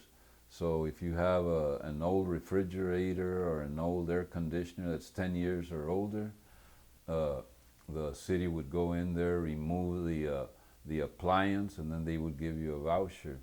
For example, a refrigerator, you would get $700, and you can go to the ranch store here in Hondo, and you could present the voucher and get an Energy Star appliance that would not use that much electricity. So we had those programs, and if you were the criteria was low income, you would get the vouchers. If you were above if you were not low income, then you could get a rebate, you know. So they didn't like any of those programs that we implemented, you know, and they said that and we fired. First thing that we did is we fired all the attorneys that they had, and we hired our own attorneys, you know, and they didn't like that either, you know. So, and then when it was up to 6 months, then they had a right to issue a recall election. So once we hit 6 months, they said put out a petition and got 12% of the voters 12% of the people that voted in that election, right, to sign a petition, and then they had a recall election. So we were actually in office for 1 year, right? And then they had the recall election in May of 2009, and we lost by 36 votes, you know, because of all the negative propaganda in the Hondo Anvil Herald, the newspaper here from Hondo. And also we had the meetings, you know, we would have meetings there, and the whites would go up there and say, "Are you all part of the Raza Unida?" And you know, all this type, and they would yell, "You Mexicans go back to Mexico," and all this type of slurs, man, against us. So then some folks here filed a class action lawsuit. A federal judge reinstated us back into the council in June, and they were going back and forth. And we had a delegation of people that went to Washington D.C. also, to the Justice Department and all that. And then in October of 2009, the Justice Department ruled against us, and we had to step down. But then after that, there was a special election, and we were involved in that particular special election for about 5 years. Then in 2012, I ran for county commissioner, but I lost. I didn't win, And then since we lost in the recall election, a lot of the people got, well, why did we lose? They didn't understand, the recall, why they did a recall. They would say, well, we elected you all democratically, how come they took you all out like that, They couldn't understand, that it was a home rule. Before, the city used to be a general law city. You would be elected into the council, serve 2 years, and then, you would run again.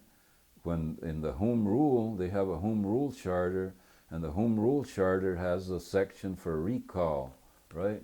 So then in that particular home rule, because they recalled us under that, because that's the system that they had at the time when we ran, So a lot of the community didn't understand that, the home rule, that they could do a recall. So yeah, we've been involved, and now, the politics here is like low. People don't hardly come out to vote and all that. So with the Hondo Empowerment Committee, we're having to reorganize the whole structure again here to have classes on know your right, know your voting rights, and civic engagement and all of that, and people to participate, because we feel, that making change is not only about voting, it's about struggling for workers' rights, it's about struggling for women's rights, struggling for youth rights, and, all of that, migrant rights. So it's about all of that, to make change, and to have community governance, that we can have people that get elected and don't get co-opted, because a lot of the times before we won in 2008, we would support a Mexican candidate, and then we'd elect them into the council, and then they would get co-opted and they would turn against the community, I said, oh man, people didn't like that, What do you mean by co-opted? Well, you get the people that are in control of the council and all that, and they start bringing you over to their side, to their views, their ideology and all that, and they leave the community demands, stay behind over here, and they don't pay attention to them anymore. And pretty soon they become, instead of being your ally, they're going to be your enemy. Mm-hmm. Back when you were a city council member, you were talking about vouchers and the bills. Did that affect the Mexican American community or the Anglo community? That impacted more the Mexican community. But, when you're in the council, you got to represent the whole community. But basically, the Mexican community was the ones that was in poverty more, below the poverty level. They were the ones that, were suffering and oppressed here in the city. The white folks here, they have their good jobs, they have all their ranches and all that, their big farms and all that. And so we had white folks that were also supporting us, And with the recall, with the signatures, do you know if the people that signed for the recall to get you out of office, was that mostly Anglo signatures? It was mostly Anglo, but we had like about 84 Mexicans that signed it. Mm-hmm. We know their names and all that, who they are, that signed it, How many Anglo signatures? Well, I forget exactly how many there were, but I know it was 84 Mexicans that signed it. All the rest were whites, Mm-hmm. Could you talk a little bit more about your the two individuals that ran with you, Lucio Torres and Virginia Gonzalez. Did you know each other beforehand? Did you organize together? We knew each other beforehand. Lucio, had been involved in the walkout, and he's been involved in the community, bringing infrastructure to the community and all of that. And Virginia, she was younger, and she just said, I'll run also. She didn't have the experience that Lucio and I had, but she was willing to run and become part of the slate that we ran. Mm-hmm. Earlier you mentioned that women were really a force in the union. Did this occur in the campaign too? Were women helping organize in the campaign? We would help. We do a lot of women do. We did a lot of in the campaigning, because you got to organize it. You got to do your phone banking, a lot of door knocking, public meetings and all that. So we had women that came out, and helped us, do all this door knocking and be poll washers and all that during the elections. Mm-hmm. And where were these meetings taking place for the campaign election? Here in Hondo, we'd have meetings there at La Tierra, right here on 1401 14th Street, which is a piece of land that was donated to us back in 1973 by the Beneficencia Mexicana. It used to be a mutual aid organization that was established here back in the 1800s, and there was that particular piece of land was given to us by the last surviving member of that particular that was living. He said, okay, here's it. He donated it to a committee for community development now, and then it was after that it was that particular organization donated it to the Hondo Empowerment Committee. And then in 2010, there was a building that we built there. Now we have a building there, and we have a community garden, and we hold meetings there and all of that, community meetings, assemblies, and all that. And how did you get volunteers for the campaign? Well, we went out and knocked on doors and asked people straightforward. You want to be a volunteer? You want to volunteer and help us, win this election? And they would say, yes, of course. What do I have to do? Mm-hmm. And they would come to the meetings and do, we would assign streets to block walk or pass out information, block walking, passing out information, and all of that. Why do you think people got involved in the campaign? What do you think they were hoping to Well, gain? I think they got involved because, there was they were struggling, they were struggling here in town. The utility rates were very high. There were people wanted jobs. There were not enough good paying jobs. After in 2007, the Universal Rundle, where my father used to work, and they organized the union there. They had good wages. When the union was there from 1948 up to 2007, people here in town about 300 people worked there. They would make $600, $700, $800 a week. Then they shut it down, and all those people that were making that money were out of a job. In 2007, the company moved to China. After all those years being here because of the NAFTA and all that. And these workers were left out in the street. They had to, some of them went to school, to learn something else, but a lot of them, were just left without a job. They went back to work for jobs that were paying minimum wages, and earning a lot less than what they used to be earning there, Mm-hmm. And so jobs was one of the issues. The environment was another issue that they got involved in, because of all the problems that we had with the granary and the air base contamination, and I think some of the people looked up to us that we would be good candidates to support. You know. And how did the campaign raise money? We raise money through, donation. People would donate, make contributions, and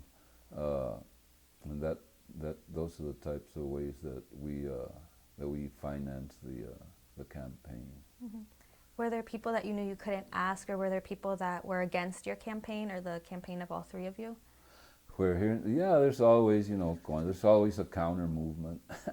There was always a counter movement that, they don't support you. But the majority, when we ran, in 2008, I beat my opponent by about 300 votes, and then when the recall came along, there was more people that voted in the recall election than in the regular election that we had in 2008, but we lost by 36 votes. 36 votes.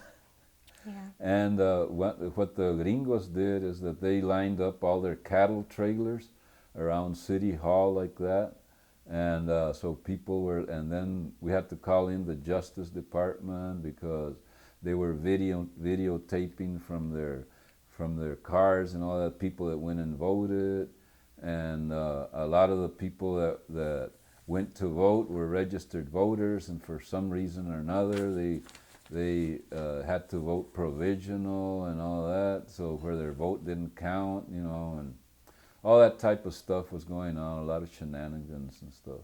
Is that kind of intimidation, the one you're talking about with the cattle and like the videotaping, is that kind of intimidation common in Hondo? Oh yeah, I mean that's common. When the white supremacy gets riled up, they do all types of stuff. Yeah. To try to, persuade people to be against you. In your son's essay, Genaro Lopez, it states that there's a system of deep-seated racism against both low-income voters and voters of color, specifically Mexican-American. Can you please talk more about this Mexican-American voter turnout, and do Mexican-Americans today feel comfortable voting? Well, we had to file a lot of lawsuits. For example, we had to file lawsuits,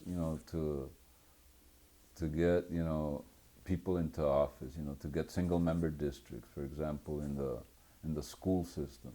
In the city, we hadn't done, the single-member districts if we were a majority here in the Mexican people are majority here in the city, So we said, if I do it, just go out and vote, and we'll have a majority of people of color, Mexicans in power. And then we had to file also a lawsuit against the county also, because when the redistricting came along, in the District 3, which is the predominantly Mexican district, where we should have more of a chance of getting the Mexican representation in that particular district, they only had us with about, I don't know if it was 59 or 60% they wanted to give us, and we had to file a lawsuit where Jose Garza represented us, I think, and George Corbel and some of those folks, and we were able to get like 64% in that particular redistricting, and but I still ran. When I ran for commissioner, I still lost. I got the incumbent was David Lynch, and he got like almost 2,000 votes, and I got like 1,555 votes and stuff. So I lost by about a little over 400 votes. I still lost, even though we had, a district that had more percentage of Mexicans, But some Mexicans voted against me, and then some don't go out and vote, Do you think that Mexican Americans don't go out and vote because of the recall? I think it has an impact, that's one of the reasons, because of the recall. The other one is they don't have they don't trust the system, you know, that's in place right now. They think there's a lot of fraud and all that.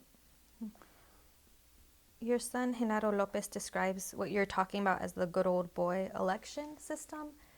Do you agree, or can you explain what that means?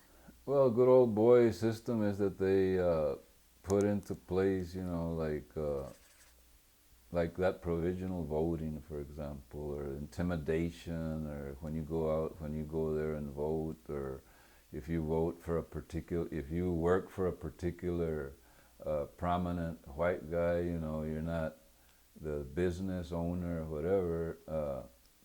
You're not gonna vote for the progressive candidate that's running because you're getting pressure from your white boss. You know, that's a good old boy system. You know. You mentioned a little bit ago about Jose Garza from MALDEF.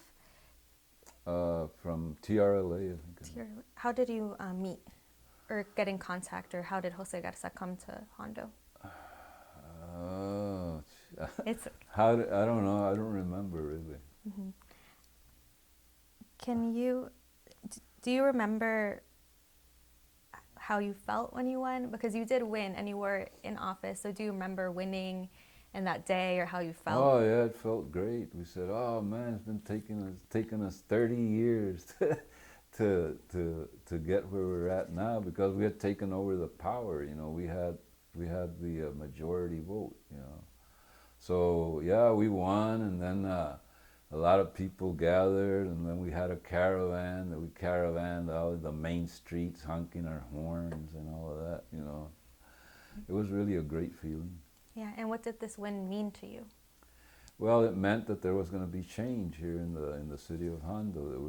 The city was not going to be run. You know, it was not going to maintain the status quo. You know, we're going to make changes here in the city for the workers and for the community, the infrastructure of the community, and you know, for the workers to have better wages, better working conditions, and to provide, you know, to bring in jobs, you know, and to bring in, for example, solar farm into Hondo, you know, wind energy, you know, alternative energy sources versus fossil fuels, you know.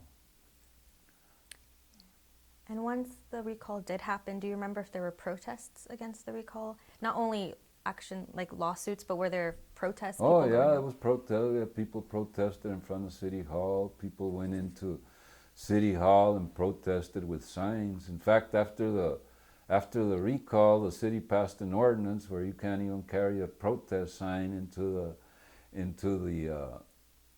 City Hall anymore. You know, before we could. And then when we were the Real Change campaign, that was us. You know, we were in council. We established time for residents. You know, for residents to have the right to sign up and come up and speak. You know, before the council. They didn't used to have that before either. You know. The campaign was called the Real Change campaign. The Real Change. We got some posters and all that I can give to Maggie, you know, later on. How did the Real Change campaign come about, like the name, or like the idea of a Real Change campaign? Plus, I mean, it came about through putting all our heads together and coming up with different ideas and all that. And we thought that was a good name for the campaign, you know, that we're going to make real change in the community. And after the recall happened, do you remember how the Mexican-American community reacted to it? Did people talk to you about it? Yeah, like some people say that, you know, the recall was undermining democracy, you know. People would say that wasn't right what happened, that they shouldn't have recalled us, that they voted democratically for us, that we had done we did a lot of good things in the community, but then people then, you know, but when in January 10th, we had a special election. We had a special election on January the 10th, and Lucio Torres ran and Jaime Sanchez ran, and we weren't able to win that election, you know. And then we ran 5 consecutive years, you know, we ran campaigns. And after I lost for the county commissioner, I didn't, you know, get enthusiastic about running anymore, you know. What did the campaign, you're talking about how you don't want to run anymore, but do you remember how the campaign affected your family and your friends around you as well? Well, my family's been involved for a lot of years, you know. They were involved in the struggle for social justice, you know, and you know, my father was still alive and my mother when we won and when we lost, you know, the recall and all that, and you know, they were not. My father used to go to City Hall and he used to point at the mayor and he said, "It's your fault that this happened," you know. My father was already in his late 80s and stuff. My mother would go out there and protest also. Also, a lot of our friends and stuff, you know, they supported us. One of the lessons that your son lists in his essay is that the greater investments in rural organizing are needed. Why do you think it's important to organize in rural areas, specifically rural Texas and rural Medina? Well, I think it's important because, you know, in the rural areas, you know, you have a lot of people that are in poverty, you know. A lot of the programs that you have in urban areas don't come over here to the rural areas, you know. And in the rural areas, you know, also I think the level of education is lower also. And it's important to organize in rural areas, you know, so that we can get the rural areas organized and empower them, you know, and have leadership and people that are going to make change. And during your campaign, do you remember how the campaign was represented in the local press, or if it was at all? Were the newspapers? Negative, totally negative.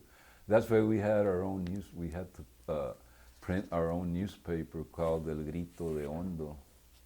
Can you talk a little bit more about El Grito de Hondo, when it was formed, how it started? We felt, you know, that it was important that we have a way of communicating with the community, you know, and the Grito de Hondo was free, you know. When we printed it once a month, and then we had you know, different stories that came out in the front page. For example, the city manager saying that city workers don't need a living wage, or another top story was, you know, the Hondo police. You're more likely to be stopped by the Hondo police if you're Latino. You know, in 2008 when Obama won, you know, we had the city of Hondo, you know, voted blue, you know, in 2008.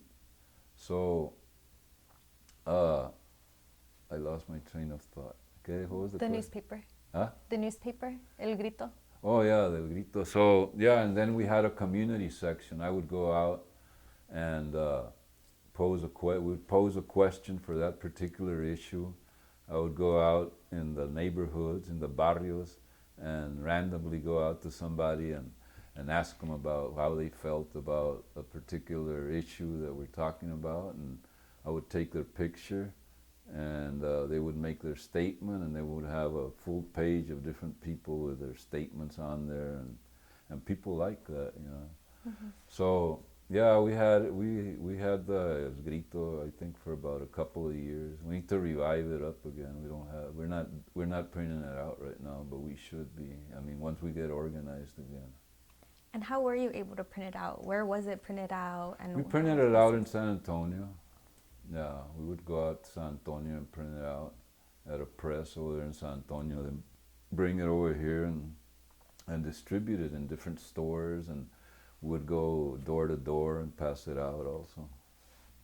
There was another newspaper you mentioned, Los Barrios. Oh yeah, Los Barrios, that was printed back in 1974, and that was printed when the during the walkout, the school walkout that we had, and it continued. I think we continued from 1974 to about 1970, late 75 or something like that. That's when we printed Los Barrios.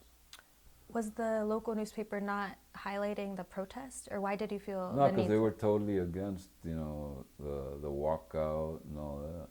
I have a few articles that I took pictures of from the Amble Herald. I went the other day and took a few pictures, and I guess I'm going to print them out and I can give them to you all, so you all can include them in there.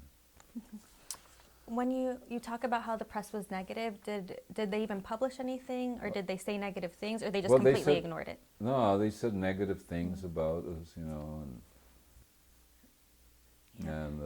we were raza unida and all of that stuff. And thinking about the news clippings, according to your son Genaro Lopez's essay, the Anglo population felt threatened when Mexican Americans became council members. Do you agree with that? Did the Anglo population feel threatened, or? I don't know why they would feel threatened, well, I mean, they want to be in power, that's all the time, they had their way of doing business, they didn't want to change, they didn't want they didn't want to take any advice from any Mexican or a Mexican council, setting up ordinances or giving city workers raises and all that. Because when we first started the union here back in 1988, the workers here, for example, we had skilled workers, for example, workers that operated heavy equipment, that were truck drivers and all that. They had them classified, they were paying them as laborers, a very lower scale of pay, The working conditions were bad and all that, so they didn't want any of that, the establishment does not want any of that to change, They want to keep the low wages, they want to keep, the workers under bad working conditions and all of this, to have control. So it sounds that the Anglo population was afraid of losing power. Yeah, that's exactly. They didn't want to lose the power. Are they in many positions of power in Hondo, or are Mexicans represented in positions of power? Well, in the schools right now, because of the class action that we did back in '87, I think we have three Mexicans that are on the school board. In the city, there's an election going on this May, for example, and there's this one Mexican that's running, Bobby Vela, but then we don't. He put up some signs, Bobby Vela, vote for Bobby Vela, new vision, new voice, but then we don't know who is Bobby Vela, We don't know who he is, Oh, then I talked to somebody, oh, that's Bobby Vela over there. Oh, wow, well, I haven't met him. He hasn't come around, he hasn't come around knocking on the door and introducing himself to us, how is he going to get the vote out, And a lot of these people that are running, they don't have the experience of running a campaign and what it takes to win, So they just put up a sign and think that the sign is going to get them elected, And when your son wrote about your campaign, he called the campaign the Hondo story, and the vision that came from it was hope. He stated, "We hope others can learn with us to ensure that equity and justice come more quickly for all of us." What do you think is this Hondo story, and what lessons can we learn from the Hondo story? Well, from the Hondo story, I think we can learn that people need to continue fighting for justice, That not just because you lose one battle, that means that you lost the war, That people, if you lose one battle, you got to continue on fighting. You got to continue on fighting till justice comes about. you never give up, you know. You need to continue fighting, even though, for example, right now, you know, the people don't come out and vote, and the participation is low, in different things that we do here in town. But you know, there's still a few of us that are continuing to fight, you know, to bring it back up again, to raise the awareness, you know, to rise up. We need to rise up again and continue fighting, especially, you know, in the times that we are right now with the whole administration that we have in place, anti-immigrant, you know, xenophobia, that's all that, anti-worker, anti-women, you know, youth. So right now is the time, you know, and then we have the administration that wants to put in $25 billion to build a wall, a border wall, and we need that $25 billion to be invested for jobs, health care, you know, education, housing, you know. Do you think you will always continue fighting? Huh? Do you think you will always continue fighting? I can't hear you. Do you think you will always continue fighting? Yes, I will always continue fighting till the day I die. Have things changed in Hondo since the election? You mentioned the election, so I was just wondering, have things changed in Hondo since, after the Trump election? Like, and changed in what way do you mean? Has there been more hate crimes or anything like that, or has it just remained the same? No, I mean, I think it's about the same right now. Yeah. Thinking about back to your election and the recall, is there anything that you would have done differently?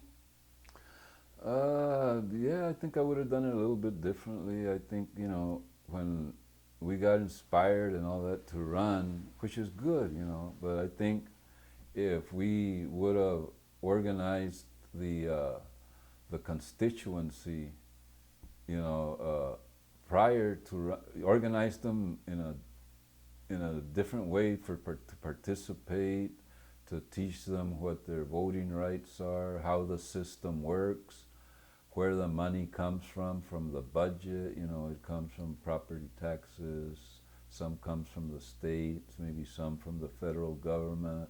How do you amend the budget? Who makes the decisions and all this? I think if we would have educated people more, right? If we would have educated people more prior to running, that the recall would have been a different story. You know, that we would have been recalled, but we would have won again. You know? Mm-hmm. Lastly, thinking about that, why is it that you will continue fighting, or why is it that you will continue to organize and be an activist or be a community organizer?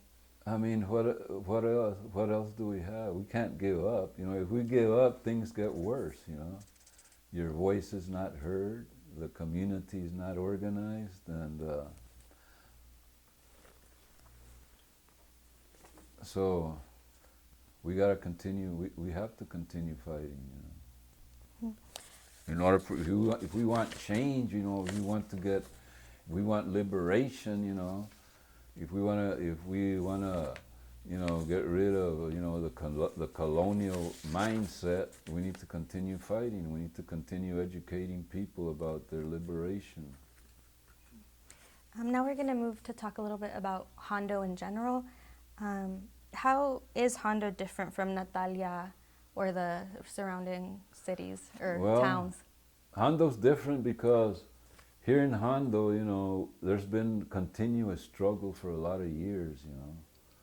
There's been, you know, the desegregation fight, you know, in the 50s.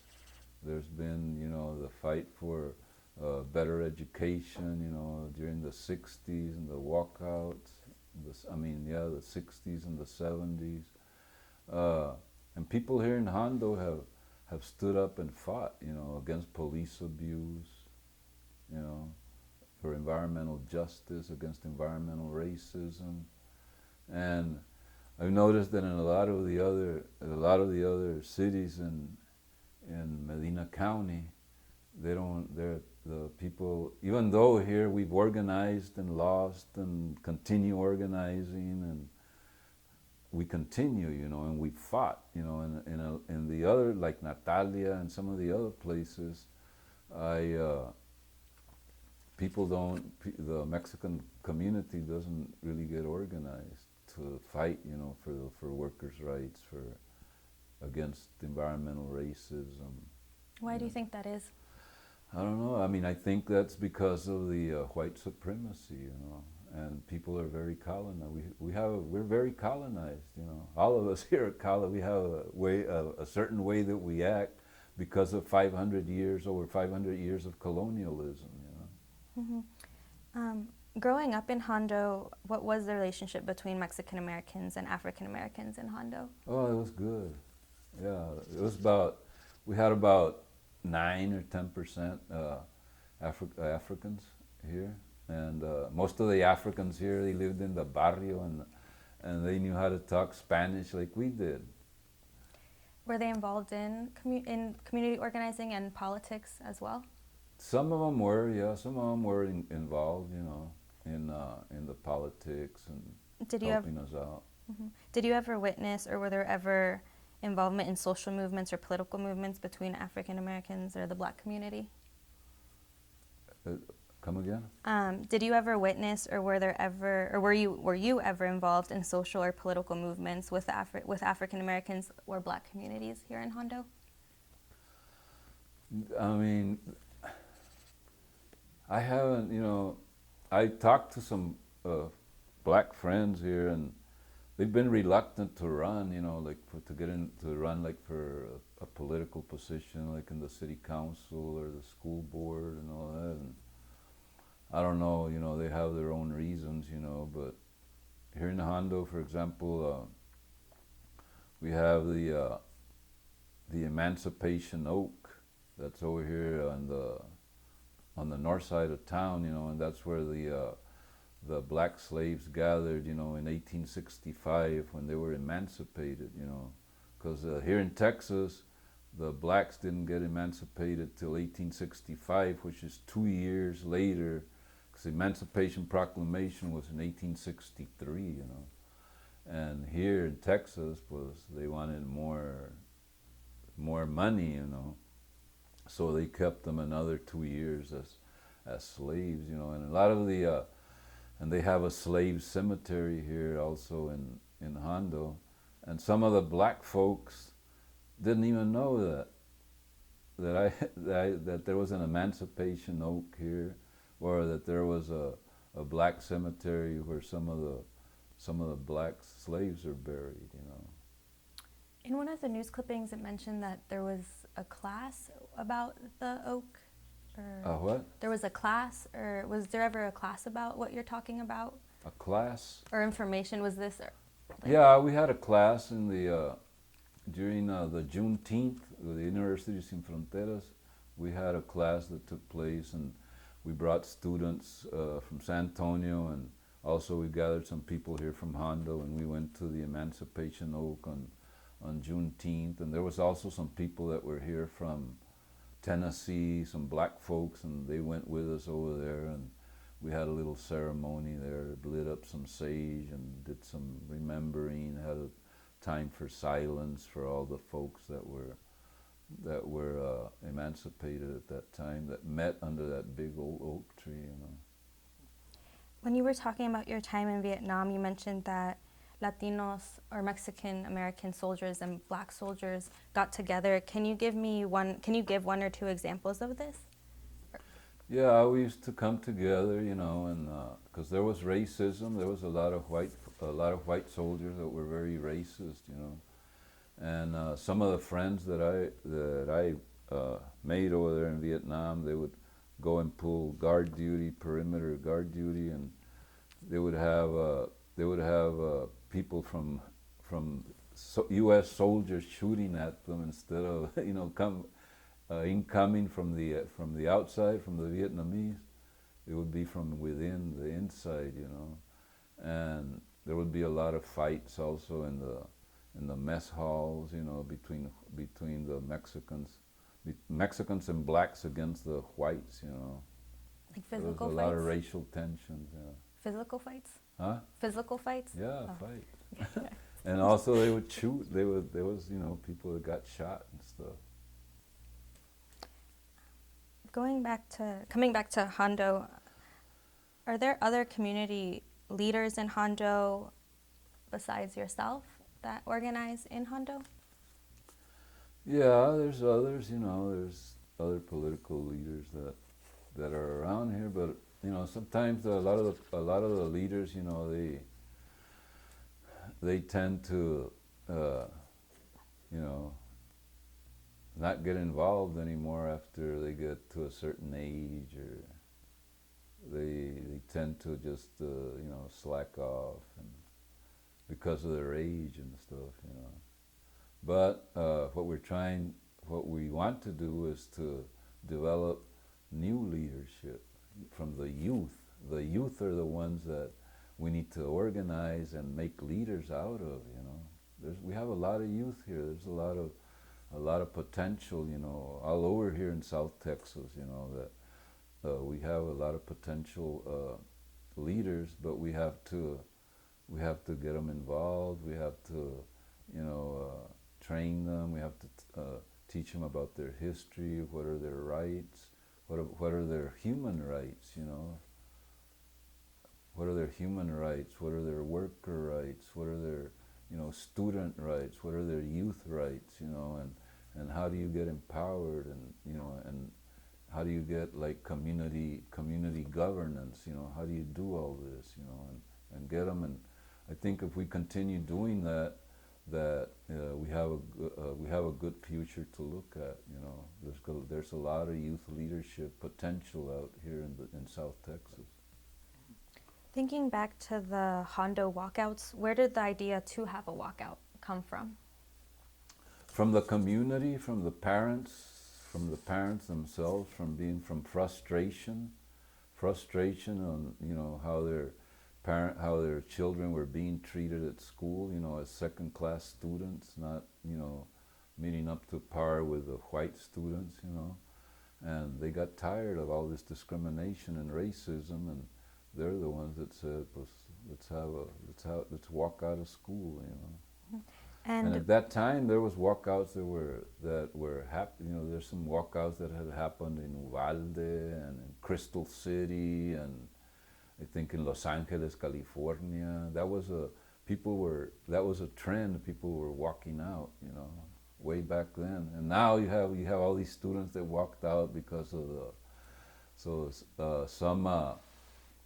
I was approached by this friend of mine.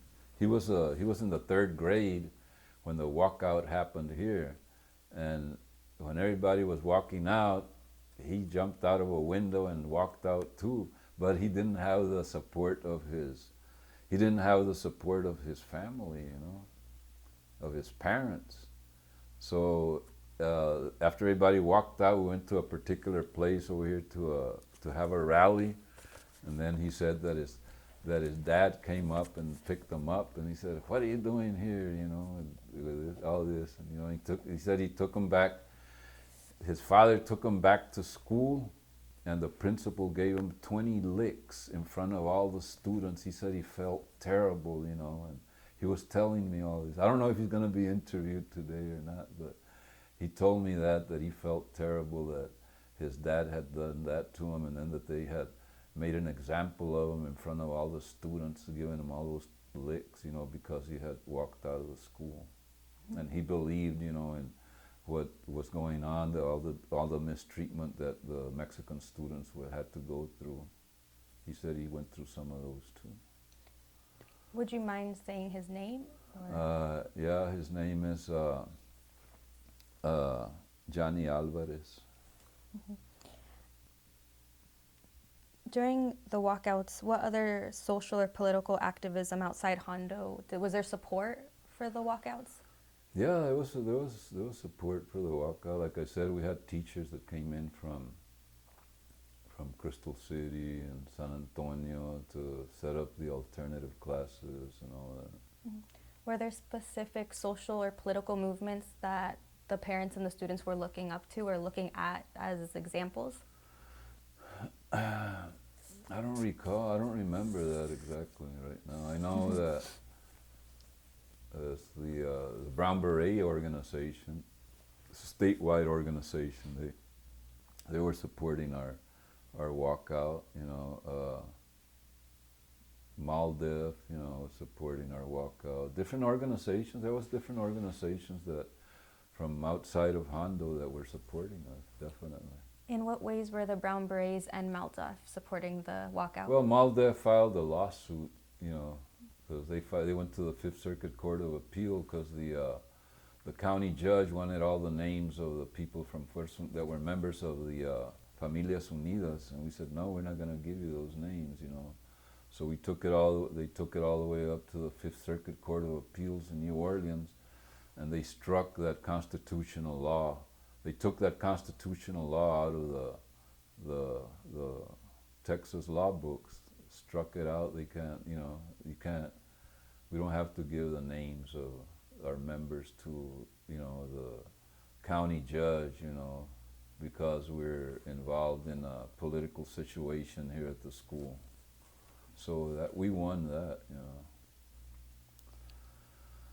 And you mentioned that support from the parents was really important for the students. That walks out, was that support important for you? Did you get support from your parents? Or how important was the support from your parents in activism? Well, I got support from my parents. We all got support. My sisters were involved in this particular walkout. I mean, what else could we say? They were having alternative classes in my parents' house, Yeah. and having rallies in front of our yard,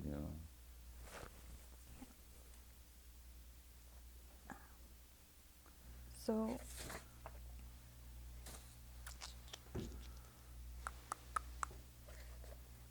how do you think I think we're about to start wrapping up. How do you think this interview will shape others' understanding of Hondo, or Medina County, or South Texas in general?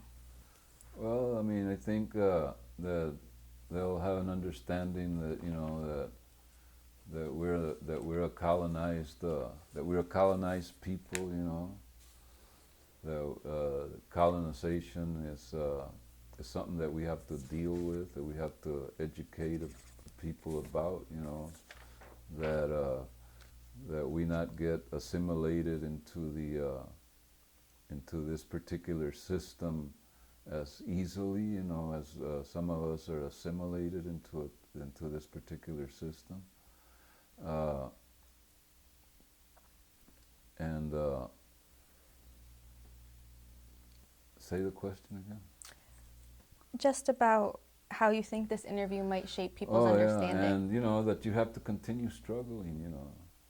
The struggle has to continue. You can't give up. Yeah. You mentioned the Brown Berets. Were you part of the Brown Berets? Yeah, I was part of the Brown Berets. How did you get involved in the Brown Berets? Well, we got involved I met some folks over here in San Antonio. They had a Brown Beret chapter over there, and we talked, and we agreed that we could form a chapter over here in Hondo, and so we did. I think we had about 20 members that were part of the Brown Berets, and we participated in helping out with a walkout in any way that we could. We also helped organize a march during the walkout to bring more attention. We also participated in the march, against the death of Ricardo Morales, who was killed by a racist cop in Castroville, Texas, over here, back in 1975. We would help in the cemetery, the Mexican cemetery. We would go out there and help the elderlies and all that, clean up the cemeteries, old graves and all that they had there. We would help with the cleaning up and all of that. Just really quickly, you mentioned before that there was an African American cemetery, and now you mentioned a Mexican cemetery or Mexican American cemetery. Were the cemeteries segregated, or do they continue to be? No, it was at that time, in that particular, that's where mostly all of the Mexicans would get buried. Then as the years went along, they started, burying them next to white folks and all that. Now they bury people in different parts, not only in that Mexican part. Your sister earlier had mentioned about your wedding and the brown berets. Could you talk a little bit about that? Well, at that time, it was back in 1974. That was at the height of the walkout and our establishing the Brown Beret organization and all that. And yeah, I got married with my Brown Beret jacket and my Brown Beret,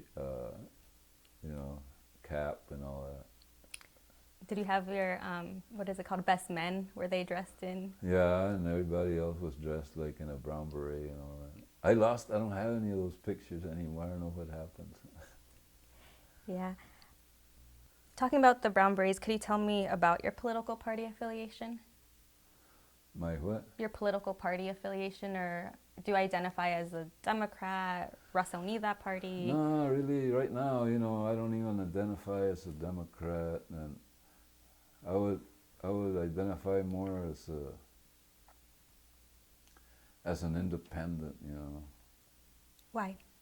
Because I'm kind of disillusioned also, with the Democratic Party and some of the decisions they've had, the control of Congress and all that, and they hold back on doing a lot of things that they have the power to make change in, and they would hold back.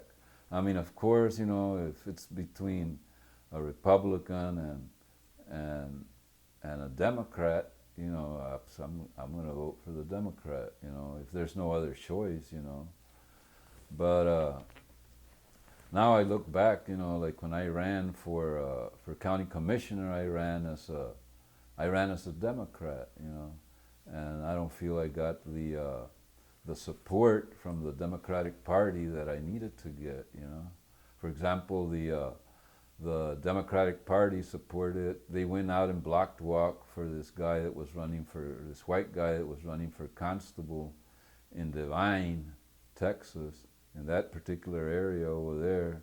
But they never came over here to Hondo and block walk with me to support me in my run for county commissioner, for example. Why do you think that is, that they did not support it? Well, I mean, I really don't know why that happened, and I don't know if it was because of my ideology or my political stands or what, my views. Do you think that there's a racial divide between Republicans and Democrats here in Hondo or in Medina County in general? Do you think more Mexican Americans would vote Democratic or Republican, or is it mixed? Yeah, more Mexicans will vote Democrat for the Democratic Party, Were you involved in the Raza Unida party? I was involved, but not that much, At that time, I think I was more involved with, the Brown Beret and all that. But I voted for Raza Unida candidates. If there was a Raza Unida party right now, I'd be a Raza Unida, constituent. Yeah. Were you involved or active in LULAC? No, I didn't believe in their politics. What did you not agree with LULAC? Well, they're more like reformist organization. They're not like for systemic change, They're more like, they don't fight to change from capitalism, for example, to socialism, for example. They fight for reformism under the capitalist system, Were you part of the GI reform forum? No. Why not? Because of their views also, my political views. After I came from Vietnam, I'm anti-military. For example, here when I was at the city council, they would do I pledge allegiance, and I wouldn't pledge allegiance to the flag. And now I go to city council meetings and everybody stands up and places their hand over their heart for the Pledge of Allegiance. I don't stand up. Do people? They don't like that. Yeah. Do people say anything about it or get angry? Yeah, they would say, "Well, why don't you?" I said, "Well, I mean, I already did my part of militarism when they drafted me. I didn't want to go to war. You know, you forced me to go over there. You know, and that's my part. You know, I don't like what what the military does. You know, like what they did in Iraq and other parts of the world. You know, where they go and just invade people. You know." Mhm. Are you involved in any religious or an organized church, or were your parents? No, I'm not really. No, were your parents involved in Huh? a church? Were your parents involved in a church growing up? Yeah, I mean, I guess they were. You know, my parents, my mother was a Guadalupana and hardcore Guadalupana Catholic. You know, What's a Guadalupana? Guadalupana is an organization of Mexican women that that have the views of the Virgen de Guadalupe and all that, Juan Diego and all that. What happened, all that during the. I don't know too much about that, but it's a Mexican organization in the Catholic Church. Was your mother involved in politics as well, or activism or community Oh yeah, organizing? my mother was involved. She was involved in the desegregation of the schools, in the walkout. She went to protest police abuse. She was part of the Hondo Empowerment Committee. You know. Do you think that she influenced your own activism, or in what ways Oh did she? yeah, definitely. She would say, don't ever give up. Keep on fighting." Yeah. And I would learn from my father. You know, my father fought all of his life. You know, my father brought in the sewers to the barrios. He fought to bring in the sewers, the lighting. Before we didn't have, people used to have hot houses outside. You know, and he fought for all of those things. You know. You mentioned that he was also a council member. Yeah, he was also a city councilman in the early 1990s. Do you remember, were you a kid when were you a child, or were you an adult? In 1990. Oh, I mean, yeah. because we organized the union in 1988. So in 1990, you know, I was already, you know, we had gone through the walkout and through a lot of different things, you know, Camila and all that. What were his goals, or his goals as a council member? Well, he wanted to improve. He wanted to improve the Mexican community. He wanted to bring in good-paying jobs to Hondo and that type of platform. Is your current wife or sons involved in politics now, or Yeah, in activism? Or? My wife, she's involved with the Hondo Empowerment Committee. She was involved with, you know, a lot of the fight against environmental racism and police abuse and all that. And your sons? My sons right now, one of them is in Oakland, California, and the other one is in Minnesota. So they're not here anymore. Are there any questions? We're wrapping up, so are there any questions that I didn't ask you, or anything that you wanted to talk about that we didn't get to? No, I think we covered it pretty much. Long interview. Sorry. It was a great interview. Thank you very much. Thank you for talking to me and talking to Maggie and for all of us. It was great. Thank you for having me.